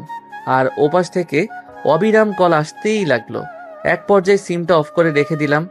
এখন হয়তো হৃদিতার সামনে সত্যটা প্রকাশ হয়েছে, এর জন্য আমাকে খুঁজতে, তার ভুলের ক্ষমা চাওয়ার জন্য। কিন্তু আমি তো তাকে ক্ষমা করব না। গ্রামবাসীর সামনে আমাকে অনেক অপমান অপদস্থ করেছে, আর সেটা দ্রুত কেমনে ভুলি। একটা সময় হৃদিতাকে অনেক ভালোবাসতাম, ওকে নিয়ে অনেক স্বপ্ন ছিল, কিন্তু বর্তমানে হৃদিতার প্রতি একটু অনুভূতিও জেগে নেই। সবগুলোকে মেরে ফেলছি। যে কিনা অল্পতেই ভুল বুঝে, সত্য মিথ্যা বাছাই না করেই ভুল বুঝে, তারা শতবার ক্ষমা চাইলেও আমার কাছ থেকে কখনো সেটা পাবে না। সত্যটা জানার পর হয়তো হৃদিতা আমাকে পাগলের মতো খুঁজেছে। আফসোস আমাকে পাইনি। আজ সত্যি তাদের কর্মকাণ্ড দেখে অনেক খারাপ লাগছে। যাই হোক, হৃদিতা আমাকে যত যাই করুক না কেন তাকে কখনো ক্ষমা করব। আর ভালোবাসার কথা জানতে চাচ্ছেন তো? সেটা সেদিনই শেষ। এখন নতুন করে হৃদিতার প্রতি কোনো অনুভূতির জন্ম নেয়নি আর নিবেও না। এইভাবেই দিনকাল কাটতে লাগলো। কিন্তু কদিন ধরে লক্ষ্য করছি আরোহী আমার সঙ্গে বন্ধুত্বের সম্পর্ক গড়বে দেখে উঠে পড়ে লেগেছে। যতই তাকে এড়িয়ে চলি ততই পিছু লেগেই থাকে। সেদিনের ঘটনা, ক্লাস শেষ করে জুবাইয়ের সঙ্গে কলেজের মাঠে আড্ডা দিতেছিলাম। আরোহী হুট করে সামনে এসে বলতে লাগলো, এই আপনার সমস্যাটা কি? যতই আমাকে দেখেন ততই এড়িয়ে চলে যান, সেটা কেন? আরোহীর কথা উত্তর না দিয়ে জুবাইরকে বললাম, চললাম রে, এখানে আর ভালো লাগছে না। এই বলে সেখান থেকে চলে আসতে যাব, তার আগেই আরোহী আমার পথ আটকিয়ে বলল, খুব ভাব হয়েছে আপনার, তাই না? সামনে থেকে সরে। এমন করছো কেন? বন্ধুত্বের সম্পর্ক তো গড়তে বলেছি, এতে সমস্যা কি? সবার সঙ্গে বন্ধুত্ব করলেই যে আপনার সঙ্গে বন্ধুত্ব করতে হবে তেমন তো কোনো কথা নেই। তাছাড়া আপনি আমার পিছনে এত উঠে পড়ে গেছেন কেন? আমি কি কোনো সেলিব্রিটি পার্সন যে আমার সঙ্গে বন্ধুত্ব করতেই হবে? না। কেমনে? আরোহী চিৎকার মেরে বলতে লাগলো, এই রে সেরেছে। আরোহী যেভাবে লোকজন ডাকতে লেগেছে, আমার তো হাঁটি গুটি মায়ের খাইয়ে এক করে ফেলবে। না, একটা ব্যবস্থা করতে হবে। আপনি তাহলে আমার সঙ্গে বন্ধুত্ব করবেন না? আপনি যদি নারাজি হন তাহলে কিন্তু লোকজনের হাতে গণপিটুনি খাওয়াবো। প্লিজ থামুন, নয়তো লোকজন এসে গেলে মহা বিপদে পড়ে যাব। রাজি না হলে বলতেই থাকবো। কে কোথায় আছো? জলদি এখানে আসো প্লিজ। আরোহী আরো ফাইজলামো করে বলতে লাগলো, থামতে বলছি কিন্তু। না, থামবো না। কে কোথায়? কথাটা বলতেই ঠাস করে আরোহীর গালে থাপ্পড় মেরে দিলাম। ব্যাস, আরোহী আমার দিকে এক পলক তাকিয়ে ছোট বাচ্চাদের মতো কান্নায় বলল, আপনি আমাকে থাপ্পড় মারলে? সরি, আমি আসলে বুঝতে পারি নাই থাপ্পড়টা একটু জোরে লাগবে। এই রে সেরেছে। আরোহী যেভাবে ছোট বাচ্চাদের মতো কান্না করছে, একে কিভাবে চুপ করব?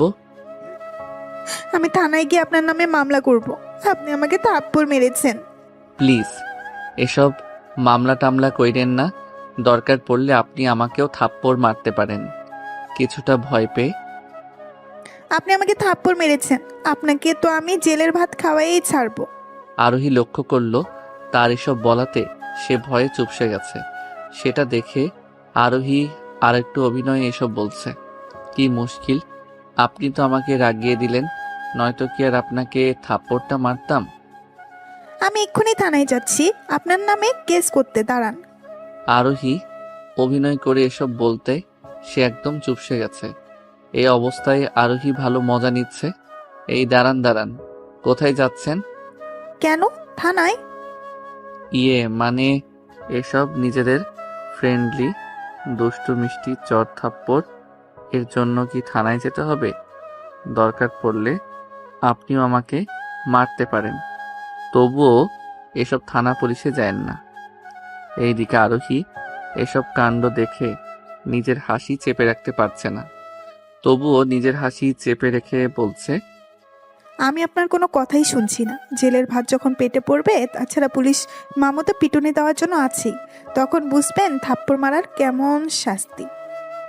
আমরা তো একই কলেজে পড়ি, তো সেই হিসাব অনুযায়ী আমরা ফ্রেন্ডলি নয়, একটু ভুল করেই ফেলছি, তাই বলে থানায় যাবেন? আচ্ছা ঠিক আছে, চলুন আমি আপনার সঙ্গে থানাতেই যাব। চাপে পড়লে যা হয় আর কি। হ্যাঁ তাই চলুন। আরোহী এই বলে রনির হাতটি ধরে ফেলল।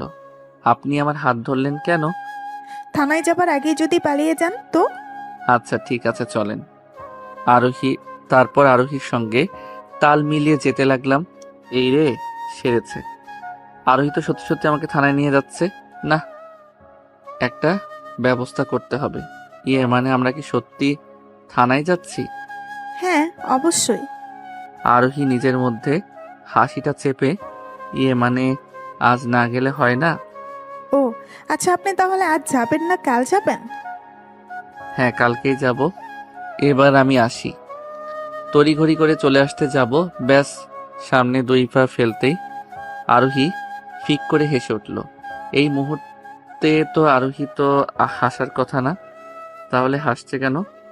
বিষয়টি জানতে পিছন দিকে তাকাতে আমি যেন বেকুব বনে চলে গেলাম। এই মেয়ে তো দেখছি হাসতে হাসতে গড়াগড়ি খাচ্ছে।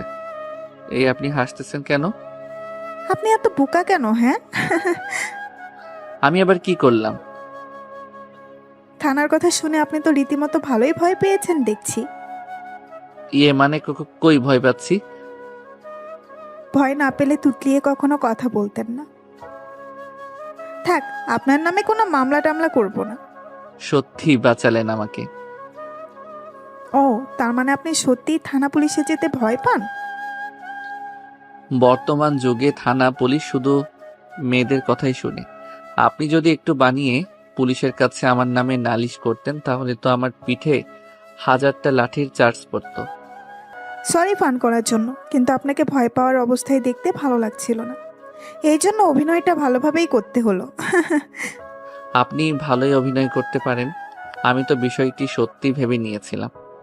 আরোহীর সঙ্গে এইভাবেই বন্ধুত্বটা হয়ে যায়। আপনি থেকে তুই সম্পর্কে রূপান্তরিত হলো। প্রথম আরোহী যে খারাপ আচরণ করত এ দেখে ভেবেই নিয়েছিলাম ও হয়তো ভালো আচরণ করতেই জানে না। যখন বন্ধুত্বের সম্পর্ক হলো তখন বুঝতে পারলাম তার মাঝে ভালো রূপটাও আছে। আরোহীর সঙ্গে বন্ধুত্ব হয়ে একদিক থেকে ভালোই হয়েছে। কথা বলার মতো একটা মানুষ হয়েছে। আগে তো সেটা ছিল না। গ্রাম থেকে ঢাকা শহরে কেন আসছি আরোহী একদিন জিজ্ঞেস করলো। আচ্ছা, তুই হুট করে ঢাকায় আসলি কেন? এতদিনে এটা জিজ্ঞেস করছিস? হ্যাঁ, এখন বল, কেন ঢাকায় এসেছিস? শোন তাহলে, আজ থেকে 1 বছর আগের ঘটনা। শুরু থেকে সবটা আরোহীকে বলে ফেললাম। সবটা শোনার পর আরোহী বলল, তোর জীবনে এত বড় একটা গল্প লুকিয়ে আছে, কখনো তো আমাকে এই কথাগুলো বলিসনি। অতীতের ঘটনাগুলো স্মরণ করলে খারাপ লাগা কাজ করে। খুব কষ্ট হয় আগের কথাগুলো ভাবলে। এর জন্য ঘটনাটি চেপে রাখতে চেয়েছিলাম, কিন্তু সেটা বারবার সামনেই চলে আসলে কথাগুলো বলতেই চোখে পানি জমে গেল।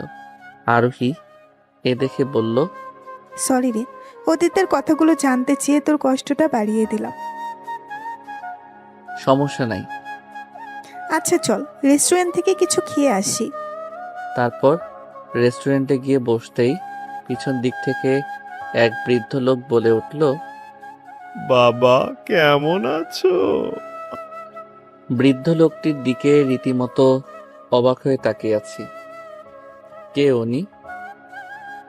বাবা আমাকে চিনতে পারছো না? সরি আঙ্কেল, মাফ করবেন, সত্যি আপনাকে চিনতে পারছি না। 1 বছর আগে কিছু বখাটের হাত থেকে আমার মেয়েকে বাঁচিয়েছিলে, মনে আছে? জি আঙ্কেল, এবার মনে পড়েছে। কেমন আছেন আপনি? হ্যাঁ, সেই দিন তোমাকে ধন্যবাদ দিয়েও যেতে পারি নাই। বাসায় গিয়ে ভীষণ অনুশোচনা হচ্ছিল। পরে আবার ফিরে আসছিলাম, কিন্তু তোমাকে খুঁজে পাইনি। আজ 1 বছর পর ভাগ্যক্রমে তোমাকে এই রেস্টুরেন্টে দেখে ফেললাম। সরি আঙ্কেল, আমি আসলে বুঝতে পারি নাই আপনি আমাকে এতটা খুঁজেছেন, নয়তো আমি আপনার সঙ্গে দেখা করে আসতাম। না না, ধন্যবাদ না দিলেও চলবে। বরং এখন কি করছো বলো তো? পড়াশোনা করছি এবং তার পাশাপাশি পার্ট টাইম জব করছি, এই আর কি। বাবা তোমাকে একটা অনুরোধ করব, রাখবে? আঙ্কেল, অনুরোধের কথা বলছেন কেন? আপনি আমাকে আদেশ করতে পারেন, সেটা আমি অবশ্যই শুনবো। অফিসে আমার অনেক শত্রু জমে গেছে, এমন একজন বিশ্বস্ত মানুষ খুঁজছিলাম। তুমি যদি রাজি থাকো আমি তোমাকে ভালো একটা পোস্টে চাকরি দিতে পারি। এতে তোমার জীবন রঙিন হয়ে উঠবে। আঙ্কেলের কথা শুনে কিছু একটা ভাবতেই ওপাশ থেকে আরোহী বলে উঠল, আঙ্কেল, আপনি টেনশন করিয়েন না, ও চাকরিটা পেলে অবশ্যই করবে, সেটা আমি গ্যারান্টি। বাবা কি ভাবছো? না মানে আঙ্কেল, আমি যে পার্ট টাইম জব করছি এতে ভালোই চলছে, অন্য কোনো চাকরি না করলেও হবে। তুমি রাজি হলে এটা আমাদের দুইজনের জন্যই ভালো হবে। আমি একজন বিশ্বস্ত মানুষ পাবো আর তুমি একটি ভালো জীবন পাবে। আঙ্কেল যে কথা বলছে তা ঠিকই বলছে। চাকরি হলে তো আমার লাইফটাকে সাজাতে পারবো। তাছাড়া আঙ্কেল যেহেতু নিজ ইচ্ছায় সুযোগটা দিচ্ছে, সেটা হাতছাড়া করা মানে বোকামি। এসব ভেবেই আঙ্কেলকে বললাম, আঙ্কেল আপনি যেহেতু চাকরির কথা বলছেন এতে আমার কোনো অমত নেই। তাছাড়া পড়ালেখা শেষ করে তো এমন একটা চাকরির সন্ধানই করতাম। বাবা তুমি আমাকে সত্যিই বাঁচালে। তুমি হয়তো জানো না আমার কত শত্রু, সুযোগ পেলেই আমাকে শেষ করে দিত ওরা। আঙ্কেল, আমি থাকতে আপনার কোনো টেনশন নেই। আমার সর্বোচ্চ দিয়ে হলেও আপনাকে শত্রু মুক্ত করতে চেষ্টা করব। তোমার মতো একজন বিশ্বাসযোগ্য মানুষই দরকার ছিল বাবা। যাক, অবশেষে তো তোমাকে পেয়েই গেলাম। আঙ্কেলের মাধ্যমে চাকরিটা পাওয়ায় কয়েক বছরের ব্যবধানে লাইফটা একদম চেঞ্জ হয়ে গেল। এখন গাড়ি বাড়ি সব হয়েছে, কিন্তু পরিবার গড়তে পারিনি। মাঝে মধ্যে আঙ্কেলকে কৃতজ্ঞতা সুরে বলি, আঙ্কেল, আপনি আমার পাশে ছায়ের মতো না দাঁড়ালে হয়তো এই সব কিছুই করতে পারতাম না। তিনি আমার কথার প্রতি উত্তরে শুধু একটা কথা বলতো, আমি তেমন কিছুই করিনি। তোমার সাফল্যের পিছনে যে পরিশ্রমটা দিয়েছ সেটা হয়তো সবাই পারবে না। দিনরাত সমানভাবেই কাজ করেছ, যার জন্য আজ তুমি সাফল্য ব্যক্তিদের মধ্যে একজন। আমি আরও দোয়া করি তোমার সামনের দিনগুলোতে যেন আরও ভালো কিছু করতে পারো। আঙ্কেল আমাকে শুধু এ কথাই বলতো, তার সঙ্গে যদি ভাগ্যক্রমে দেখা না হতো তাহলে হয়তো আমার ভাগ্যের চাকাটা এইভাবে খুলতই না। এই ছিল 5 বছর আগের ঘটনা। এখন বর্তমানে আসা যাক। অফিসে মনোযোগ সহকারে ল্যাপটপে কাজ করছি। হঠাৎ পাশে রাখা ফোনটা ক্রিং ক্রিং করে বেজে উঠল। স্ক্রিনে লক্ষ্য করতেই আঙ্কেল নামে নাম্বারটি ভেসে উঠল। তড়িঘড়ি করে রিসিভ করে বললাম, হ্যালো। বাবা, কি করছো এখন? অফিসে কাজ করছি। তোমার যত কাজই থাকুক না কেন, কাল কিন্তু আমার মেয়ের বিয়েতে আসতেই হবে। হ্যাঁ আঙ্কেল, আমি অবশ্যই যাব। প্লিজ বাবা। আচ্ছা ঠিক আছে, কাজ করো, কিন্তু কাল যদি তোমাকে না দেখি তাহলে কিন্তু আমি অনেক মন খারাপ করব বাবা। আঙ্কেল, আপনি যেহেতু বলছেন তো আমি অবশ্যই যাব। আচ্ছা ঠিক আছে, রাখি তাহলে। জি আচ্ছা। কাল তো গুরুত্বপূর্ণ একটা মিটিং আছে, বিয়েতে গেলে মিটিং বাদ দিতে হবে। এইদিকে আঙ্কেলও অনেক রিকোয়েস্ট করে বলছে যদি না যাই তো মন খারাপ করতে পারে। তাছাড়া এই লাইফটা তো আঙ্কেলের মাধ্যমেই পেয়েছি। আজ আমি এতটা ব্যস্ততা সেটা একমাত্র আঙ্কেলের জন্যই। দরকার পড়লে মিটিং বাদ দিয়ে হলেও আঙ্কেলের মেয়ের বিয়েতে যেতে হবে। তারপর আঙ্কেলের মেয়ে মানে মিথিলার বিয়েতে যেতে হলো। বাড়িতে প্রবেশ করতে লক্ষ্য করলাম এটা যেন একটা রাজপ্রাসাদ। ডেকোরেশন আর লাইটিং পুরো বাড়িটাই চাকচিক্য করে ফেলছে। ডেকোরেশন দেখছি, এর মধ্যে আঙ্কেল আমাকে দেখে বলে উঠল, বাবা এসেছো? আমি তো ভেবেছিলাম তুমি আর আসবেই না। আপনি আমাকে আসতে বলেছেন আর আমি আসবো না, এটা কি হয়? এসে খুব ভালো করেছো। আঙ্কেল, একটা বিষয়ে প্রশংসা না করলেই নয়, আপনার ডেকোরেশনের লাইটিং কিন্তু পুরো বাড়িটাকে রাজপ্রাসাদ বানিয়ে ফেলছে। একটাই মেয়ে আমার, আগে থেকেই স্বপ্ন ছিল অনেক ধুমধাম করে বিয়ে দেব ওকে। সেই স্বপ্নটাই আজ সত্যি করলাম। তাহলে তো আপনার স্বপ্ন সত্যিই হয়ে গেল। হ্যাঁ, কথা বলতে বলতেই ফোনটা এলো। বাবা তুমি একটু বসো, আমার একটু ওদিকে কাজ পড়ে গেছে। জি আচ্ছা, সমস্যা নেই, আমি আছি। তারপর আঙ্কেল চলে গেল। পুরো বাড়িটা ঘুরে ঘুরে দেখছি। হঠাৎ পিছন থেকে কে যেন বলে উঠল, আরে দোস্ত, কেমন আছিস রে?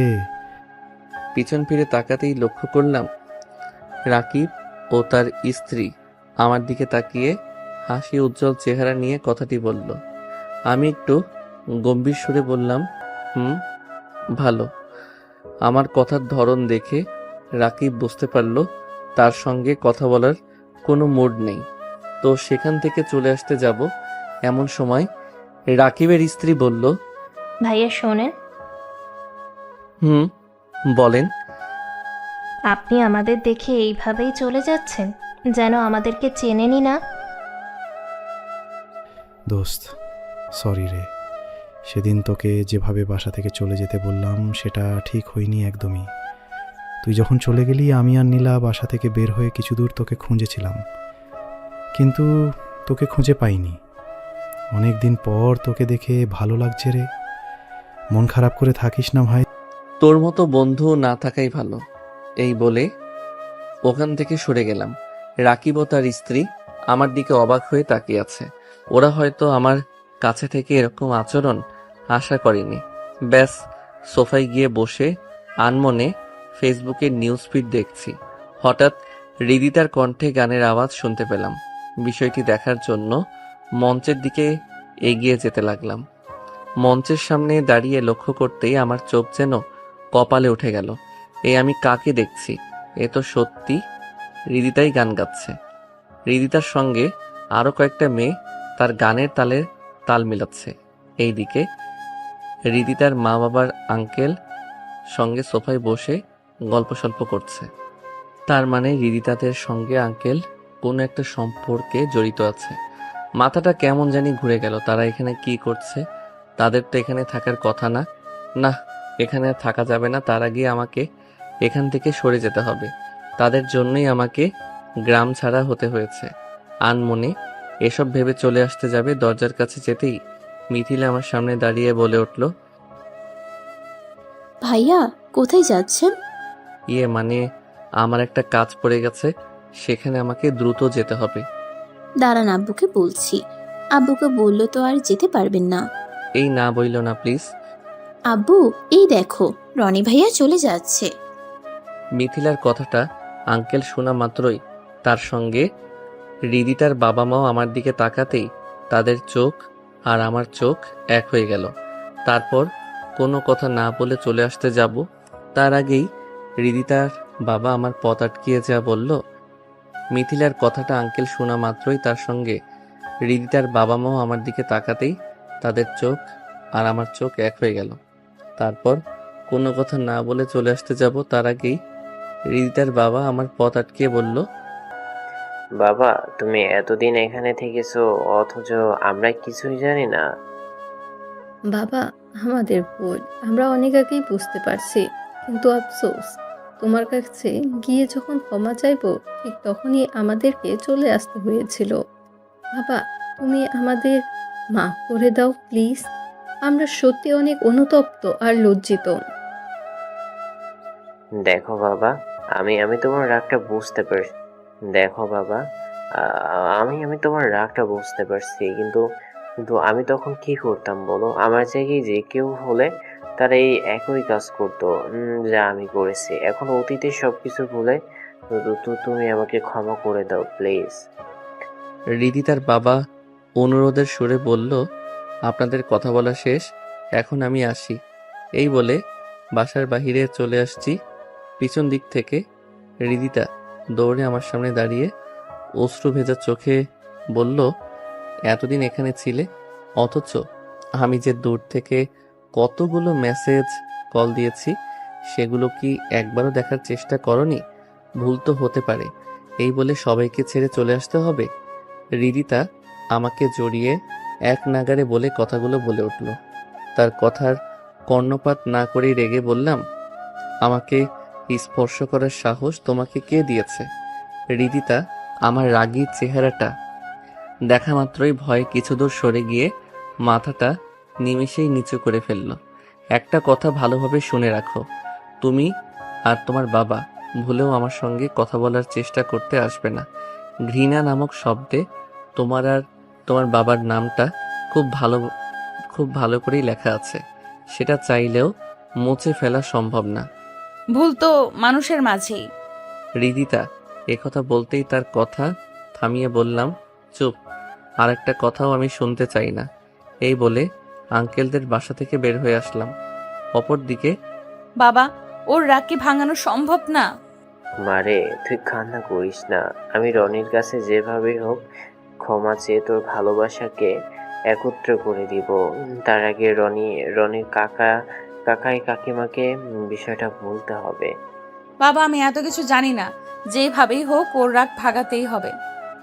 হৃদিতার আজ যেন বিশ্বাসই হচ্ছে না এ কোন রনিকে দেখছে, যে রনি হৃদিতাকে দেখার জন্য পাগলের মতো পিছু পিছু তার বাড়ি অবধি গিয়েছে। আজ তার চোখেই হৃদিতা ঘৃণার ছাপ স্পষ্ট দেখতে পেরেছে। এই ঘৃণা সহজেই কি মুছে ফেলতে পারবে? তাকে পারতেই হবে। এত সহজে তাকে হারাতে রাজি না হৃদিতা। বিছানায় শুয়ে কান্না করছে আর এসব ভাবছে। হঠাৎ কাঁধে কারো স্পর্শ পেয়ে হৃদিতা পিছনে ফিরে লক্ষ্য করল তার মা ছলছল চোখে তার দিকে তাকিয়ে আছে। মা, তুমি এখানে? হৃদিতা চোখের পানি মুছে। কান্না করছিস? কই না তো। হৃদিতা চোখটা আরো ভালোভাবে মুছে।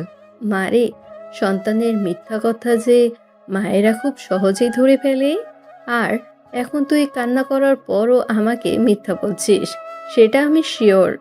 একটা কথা কি জানো মা, যার চোখে আমার জন্য ভালোবাসায় ভরপুর ছিল, সেই চোখে আজ আমি ঘৃণা স্পষ্ট দেখেছি। জানো মা, ও আমার পেছনে 2টা বছর ঘুরেছে, আমি ওকে এমনিই ঘুরিয়েছি। তার প্রপোজাল গ্রহণ করিনি। যখন ওকে ভালো লাগতে শুরু করলো, ঠিক তখন দুর্জয় এসে আমাদের মাঝে দেয়াল সৃষ্টি করে দিল। মা তুমিই বলো, আমি কি জেনে বুঝে এসব করেছি? না রে মা, তুই এসব জেনে শুনে করিসনি ঠিকই, কিন্তু গ্রামবাসীর সামনে রনিকে অপমান অপদস্থ করা হয়েছে, সে কথা রনি এখনো ভুলেনি। মা, আমি যে ওকে ভীষণ ভালোবেসে ফেলেছি, সেটার কি হবে? তা বলতে পারবো না, কিন্তু তার মনে জায়গা নিতে হলে আমাদেরকে যেভাবেই হোক তার কাছে থেকে ক্ষমা নিতেই হবে। মা, আমি ওকে না পেলে একটা কিছু করে ফেলবো। কি এসব অলক্ষণে কথাবার্তা বলছিস? তোর যদি কিছু হয়েছে, আমরা কাকে ঘিরে বেঁচে থাকবো বলতো? তাহলে যেইভাবেই হোক ওকে আমার কাছে এনে দাও মা। হৃদিতা পাগলের মতো বলে উঠল। ধুর পাগলি মেয়ে, মায়ের সামনে কি এসব কথা বলতে আছে? হৃদিতার মা একগাল হেসে, মা তুমি হাসছো? না থাক, আর হাসবো না। হৃদিতার মা হাসি চেপে, আর মানে তুমি আমার কথা সিরিয়াসলি নাওনি, তাই তো? আমার মেয়ে যেহেতু বলছে, তো জামাই বানালে রনিকেই বানাবো। মা সত্যিই বলছো? এবার খুশি তো? হ্যাঁ রে মা, সত্যি বলছি। তার আগে তোর আব্বুকে আর তোর মামুকে বলতে হবে। আমার বেস্ট মা।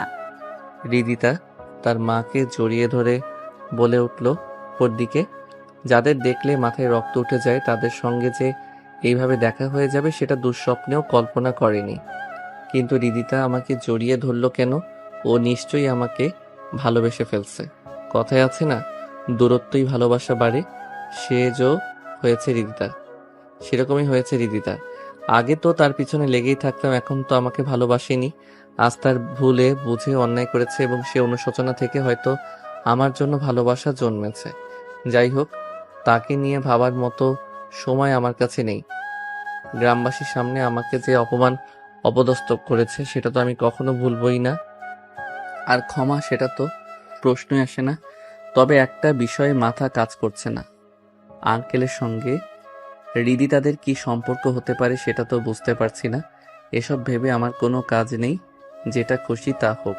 আমার কি? বাসায় এসে আনমনে ভাবছি, এর মধ্যে পাশে রাখা ফোনটা ক্রিং ক্রিং করে বেজে উঠল। ফোনটা হাতে নিয়ে স্ক্রিনে লক্ষ্য করতেই আরোহী নামটা ভেসে উঠল। দেরি না করে রিসিভ করে বললাম, হ্যাঁ বলো। কি ব্যাপার, রেগে আছিস মনে হয়? আজ আমার মন মেজাজ দুইটাই খারাপ। বিষয়টি কি জানতে পারি? তোকে একটু পর বলছি, এখন ফোনটা রাখ। আচ্ছা ঠিক আছে, পরে কথা বলবো নি, রাখি তাহলে। আরোহী এই বলে লাইন কেটে দিল। তারপরের দিন সকালে ঘুম থেকে উঠে ফ্রেশ হয়ে অফিসে যাব, এমন সময় দরজায় কে জানি অবিরাম কলিং বেল বাজিয়ে যাচ্ছে। ব্যাস, রেগে মেগে দরজার কাছে গিয়ে বললাম, কে? ওপাশ থেকে রেসপন্স না পাওয়ায় দরজা খুলে সামনে তাকাতেই আমার চোখ যেন কপালে উঠে গেল। কাকাই কাকিমা, তানিশার কোলে একটা আবার ছোট বাচ্চা, তাদের দেখে আমি যেন বাকরুদ্ধ, হারিয়ে ফেললাম এরকম অবস্থা। ব্যাস, নিজেকে সামলে নিয়ে বললাম, কাকাই কাকিমা তোমরা কেমন আছো? এই কথা বলতে দেরি কাকিমা আমাকে থাপ্পড় মারতে দেরি হলো না। থাপড়ে ভেবাচেকা খেয়ে কাকিমাকে বললাম, কাকিমা আমাকে মারতে পারলে? তুই এত পাষাণ কিভাবে হতে পেরেছিস বলতো? ওইদিকে আমি দিনরাত কান্নাকাটি করে মরে যাচ্ছি, আর তুই এদিকে আমাদের কথা ভুলেই গেছিস। কখনো ফোনটাও দিতি না। তোর কেন এত জিদ বলতো? কাকিমা এই বলে কান্না করে দিল। বাবা, তোমাকে আমরা ছেলের মতো লালন পালন করেছি, কখনো কোনো কিছুর অভাব তোমাকে বুঝতে দিনে। তনিষাকে যা দিয়েছি তার থেকেও তোমাকে একটু সবকিছুতেই বেশি দেবার চেষ্টা করেছি। তুমি কিনা আমাদের এভাবে ভুলে গেছিস? কখনো যে আমাকে ফোনেও বলিসনি কাকাই তুমি কেমন আছো, কি বলেছিস, কখনো তা কেন করবি তুই? তো আমাদেরকে আপনই ভাবিস না। আর যদি হৃদিতার বাবা আমাকে ফোন করে না জানাতো তাহলে হয়তো তোকে খুঁজেই পেতাম না। কাকাই এক নাগাড়ে এসব বলল। সরি কাকাই, আমার ভুল হয়েছে। মাথা নিচু করে বললাম, আসলে আমরা তোকে ভালোবাসলে কি হবে? তুই তো আমাদের ভালোবাসিস না, আপনও ভাবিস না। কাকাই কথাগুলো বলার মাঝে কাকিমা বলে উঠল, হ্যাঁ, তুমি ঠিকই বলেছ। ও যদি আমাদেরকে আপন ভাবতো তাহলে ঠিকই আমাদের কথা ভেবে বাড়ি গিয়ে না থাকলেও দেখা অন্তত করতো। তাছাড়া আমাদের কথা মনে রেখেই বা কি হবে? এখন তোর ছোট নেই, অনেক বড় হয়ে গেছে। বাড়ি গাড়ি সব কিছুই তার হয়েছে। এখন কাকাই কাকিমা না থাকলেই বা কি? চলো আমরা বরং গ্রামেই চলে যাই। হ্যাঁ, সেটাই ভালো হবে, চলো। কাকাই কাকিমা তানিশা তারা চলে যেতে ধরলো। তার আগে দরজার সামনে গিয়ে বললেই হলো, আমার বাবা মাকে এত সহজেই ছেড়ে দিব? ছেলে তো বাবা মার সঙ্গে এত রাগ অভিমান করবে এ বলে তার ছেলের সঙ্গে যে বাবা মা অভিমান করবে এটা কিন্তু ঠিক না।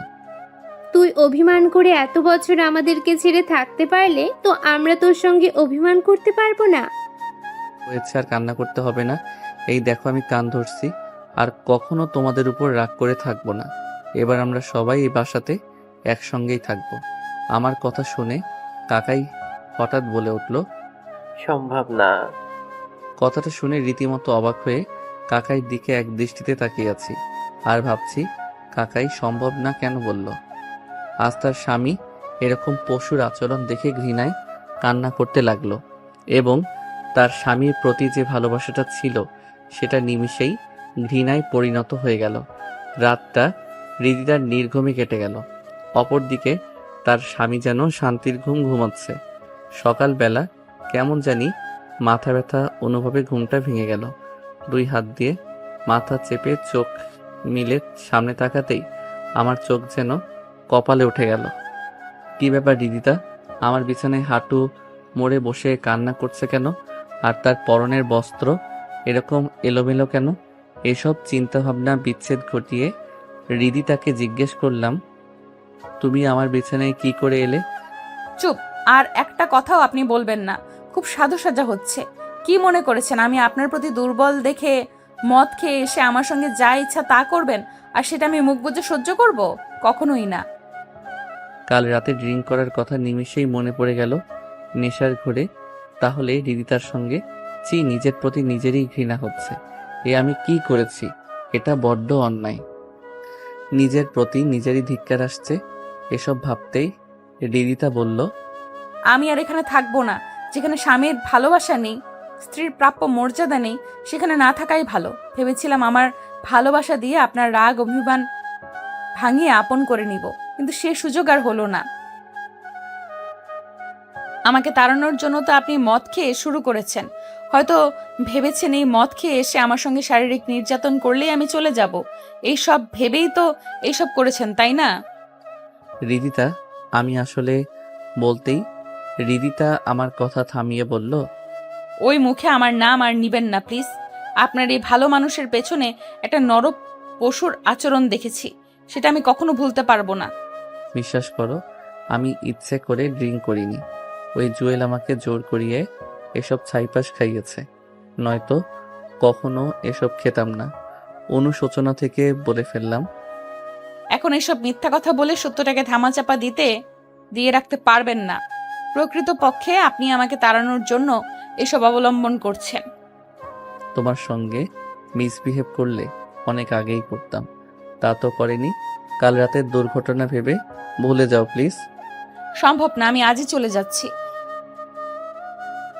হৃদিতা এই বলে তার ব্যবহৃত জিনিসপত্র সুটকেসে ভরে যেই রুম থেকে বের হবে ঠিক তখনই হৃদিতার সামনে দাঁড়িয়ে বলল, সত্যি কি চলেই যাচ্ছ? যে স্বামী রাতের আধারে মদ খেয়ে সে নিজের স্ত্রীর সঙ্গে অসভ্যতামি করে, সে আর যাই হোক ভালো কেউ হতে পারে না। তার কাছে থাকার চেয়ে একাকিত্ব থাকা ভালো। হৃদিতা মুখ ফিরিয়ে বলে উঠল, হৃদিতা বিশ্বাস করো, আমি এসব ছাইপাশ আগে কখনো ছুঁয়ে দেখিনি। কাল হঠাৎ ওরা আমাকে ড্রিঙ্ক করতে বাধ্য করেছে, নয়তো কখনো এসব খেতাম না। আপনার সব অবহেলা আমি মেনে নিতে পারবো, কিন্তু নেশা করে নিজেকে তিলে তিলে শেষ করবেন তা আমি দেখতে পারবো না। প্রয়োজন ক্রমে আমাদের মাঝে ডিভোর্সের ব্যবস্থাপনা গ্রহণ করব, তবুও আপনি ভালো থাকেন। আমাকে তাড়ানোর জন্য তো এইসব প্ল্যান আপনার। হৃদিতা ভুল বুঝে বলল, অনেক হয়েছে, এবার আমাকে যেতে দিন। হৃদিতা তুমি কিন্তু আমাকে রীতিমতো ভুল ভাবছো। হ্যাঁ মানছি, কাল রাতে যা হয়েছে সেটা অন্যায়, কিন্তু কালের টপিকটা নিয়ে তুমি আমাকে এভাবে ছেড়ে যেতে পারো না। কোন অধিকার নিয়ে এখানে থাকবো বলতে পারেন? কোন অধিকার নিয়ে এখানে থাকবো বলতে পারো? আমাদের বিয়ের প্রায় 2 মাস হয়ে গেল, কই কখনো তো আমার সঙ্গে ভালোভাবে কথা বলনি। আমি আগ বাড়িয়ে কথা বললেও তুমি এড়িয়ে যেতে। যখন তুমি অফিসে কাজ করতে, লাঞ্চের সময় ঠিকই ফোন কিংবা মেসেজে বলতাম খাবার খেয়েছো কিনা, কিন্তু তুমি তো আমার কথা জিজ্ঞেস করতে না যে আমি খেয়েছি কিনা। গ্রামে যখন কাকিমা তানিশা তাদের সঙ্গে একত্রে থাকতাম, তখন তোমার অবহেলাগুলো সহ্য করে নিতে সহজ হতো। তখন কথা বলার জন্য তানিশা কিংবা কাকিমা থাকতো, কিন্তু ঢাকায় এসে তো সারাক্ষণ বাসাতে একাই থাকতে হচ্ছে, যার দরুন একাকিত্ব থাকার কষ্টটা আমাকে কুরে কুরে খাচ্ছিল। একাকিত্ব রেশ কাটানোর জন্য যখন তোমার ফোনে কল কিংবা মেসেজ দিতাম কথা বলার জন্য, তখন তুমি আমার কল মেসেজ দেখেও না দেখার ভান করে ফোনটা অবহেলায় রেখে দিতে। সেটা আমি খুব ভালো করেই বুঝতে পারতাম। তারপরেও কেন জানি আমার কাছে মনে হতো তুমি ঠিকই আমাকে মেনে নিবে। সে ধারণা আমার ভুল প্রমাণিত হয়েছে। কাল রাতে তোমার পশু আচরণে আমাকে বিশ্বাস করাতে বাধ্য করেছে। যাই হোক, এতদিন তোমাকে অনেক বিরক্ত করেছি, আর বিরক্ত করতে চাই না। ভালো থেকো। হৃদিতা এইটুকু বলে আমাকে পাশ কাটিয়ে গুটি গুটি পায়ে চলে যেতে লাগলো। তাকে কি বলে আটকাবো? যদিও বিয়েটা আমাকে বাধ্য হয়ে করতে হয়েছে, কিন্তু হৃদিতাকে তো কখনো স্ত্রী হিসেবে মেনে নেইনি। সে আমার জন্য রোজ খাবার নিয়ে টেবিলে বসে থাকলেও তার সঙ্গে কখনো খাবার খেতাম না। ঢাকায় এসে হৃদিতাকে তো একাকিত্ব রেখেছিলাম, কখনো অফিস থেকে একটু আগে এসে তার সঙ্গে সময় কাটাইনি। হৃদিতাকে এইভাবে অবহেলাটা করা আমার উচিত হয়নি। তার উপর কাল যে ঘটনা ঘটেছে, এতে নিশ্চয়ই হৃদিতা আমার উপর রেগে আছে। এর জন্য হয়তো চলে যেতে চাচ্ছে। যেভাবেই হোক হৃদিতাকে ফিরাতে হবে, যেই ভাবা সেই কাজ। দূরত্ব বাহিরে এসে ডান বামে খুঁজতে লাগলাম। কিছু দূর যেতেই লক্ষ্য করলাম হৃদিতা একটা রিকশায় উঠেছে এবং রিকশাওয়ালা ম্যাম তার রিকশা নিয়ে রওনা দিবে। তার মধ্যে ওখানে দৌড়ে রিকশাওয়ালা মামাকে গিয়ে বললাম, মামা দাঁড়ান দাঁড়ান। এই কি করছিলে বাবা? অ্যাক্সিডেন্ট হয়ে যেত তো। হলে হতাম, সমস্যা নেই, কিন্তু ম্যাডামকে নিয়ে কোথায় যাচ্ছেন? এই তো বাস স্ট্যান্ড। মামা আপনি জলদি যান তো, এইসব পাবলিকের ফালতু বকবক শোনার থেকে না শোনাই ভালো। ওই হ্যালো, আমি এখন তোমার কাছে ফালতু পাবলিক হয়ে গেলাম? মামা আপনি এনাকে কিছু বলছেন না কেন? বাবা, অপরিচিত মেয়েদের সঙ্গে এইভাবে রিকশায় ওঠা উচিত না। অনুগ্রহ করে নেমে যাও। মামা আপনি বুঝতে পারছেন না, এই আমার সহধর্মিনী হৃদিতা আজ একটু মনোমালিন্য হয়েছে দেখে রাগ করে তার বাপের বাড়ি চলে যাচ্ছে। ওহ, এই ব্যাপার। মামা আপনি রিক্সা ঘোরান, বাস স্ট্যান্ডে যেতে হবে না, পার্কের ওই দিকে নিয়ে যান। এই আপনি রিকশা থেকে নামবেন নাকি লোকজন ডেকে এনে গণপিটানি খাওয়াবো? তোমার ইচ্ছা। কে কোথায় আছো? হৃদিতা চিৎকার মেরে বলতে যাবে, তার আগে হৃদিতার মুখ চেপে বললাম, এই তোমার মাথার তার কি সত্যি ছিঁড়ে গেল নাকি? হ্যাঁ, আপনি রিকশা থেকে নামবেন নাকি আমি সত্যি সত্যি লোকজন ডাকবো? না থাক, পাবলিককে কিছু বলতে হবে না, আমি নিজেই নেমে যাচ্ছি।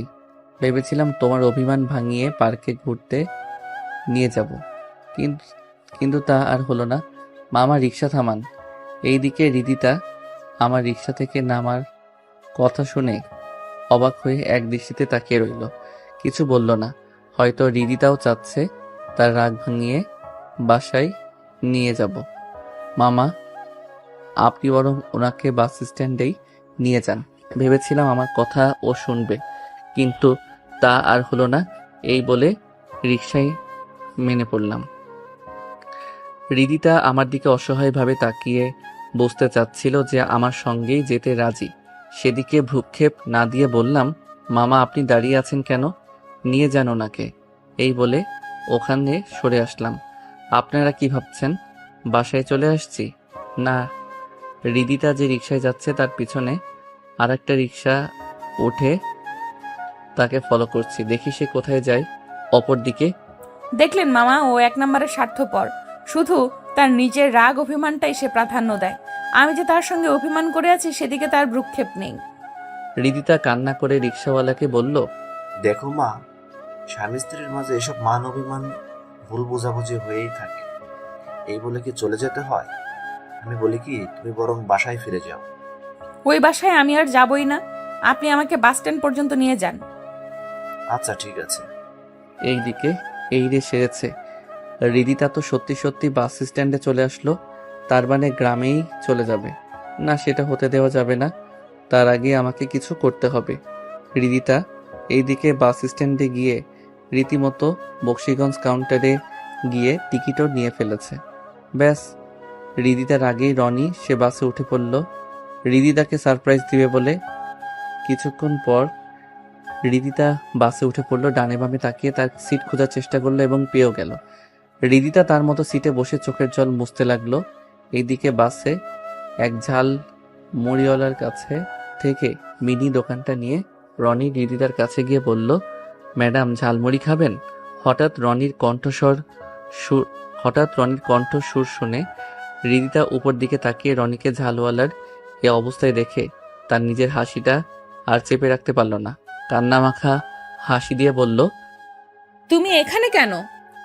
আমার বউটাকে ফিরিয়ে নিয়ে যেতে আসছি।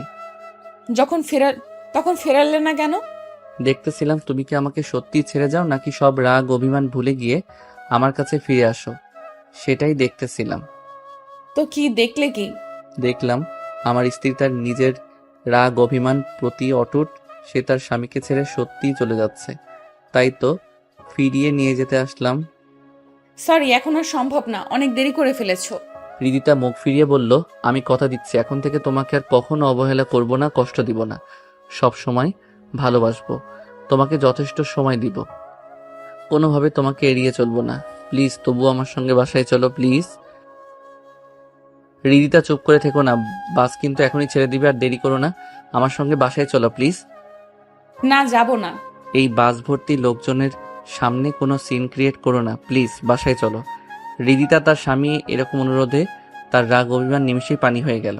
আচ্ছা ঠিক আছে, তোমার সঙ্গে বাসায় ফিরবো, তবে আমার মাথায় হাত রেখে তোমাকে প্রতিজ্ঞা করতে হবে আর কোনোদিন ওইসব ড্রিঙ্কস করবে না। আচ্ছা বাবা ঠিক আছে, করবো না, এখন তো চলো। আচ্ছা ঠিক আছে, চলো। বাস থেকে নামার পর তোমার জন্য শুধু 500 টাকা জরিমানা খেতে হলো। কোথায় জরিমানা খেলে? এই বাসের টিকিট কেটেও তো যেতে পারলাম না, মাঝখান থেকে টাকাটা উধাও হয়ে গেল। তোমার তো শুধু টাকা চলে গেল, আর আমার কাছ থেকে যে বউ চলে যাচ্ছিল সে একবার চলে গেলে তাকে কোথায় খুঁজে পেতাম? আর একটা বিয়ে করে নিতে, তাহলে এই ঝামেলা চুকে যেত। আমিও সেটাই ভাবছি, আর একটা বিয়ে করলে মন্দ হয় না।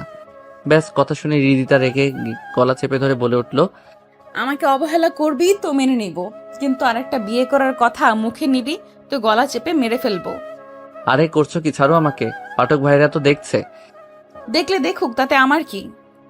এই যে পাঠক ভাইরা দেখলেন তো, রিদিতা আমার কাছে আরেকটা বিয়ে করার কথা শুনে কেমন খেপে গেছে। যাই হোক, আমি বরং রিদিতাকে সামলাই, আপনাদের বউ কিংবা গার্লফ্রেন্ডদের সামলান।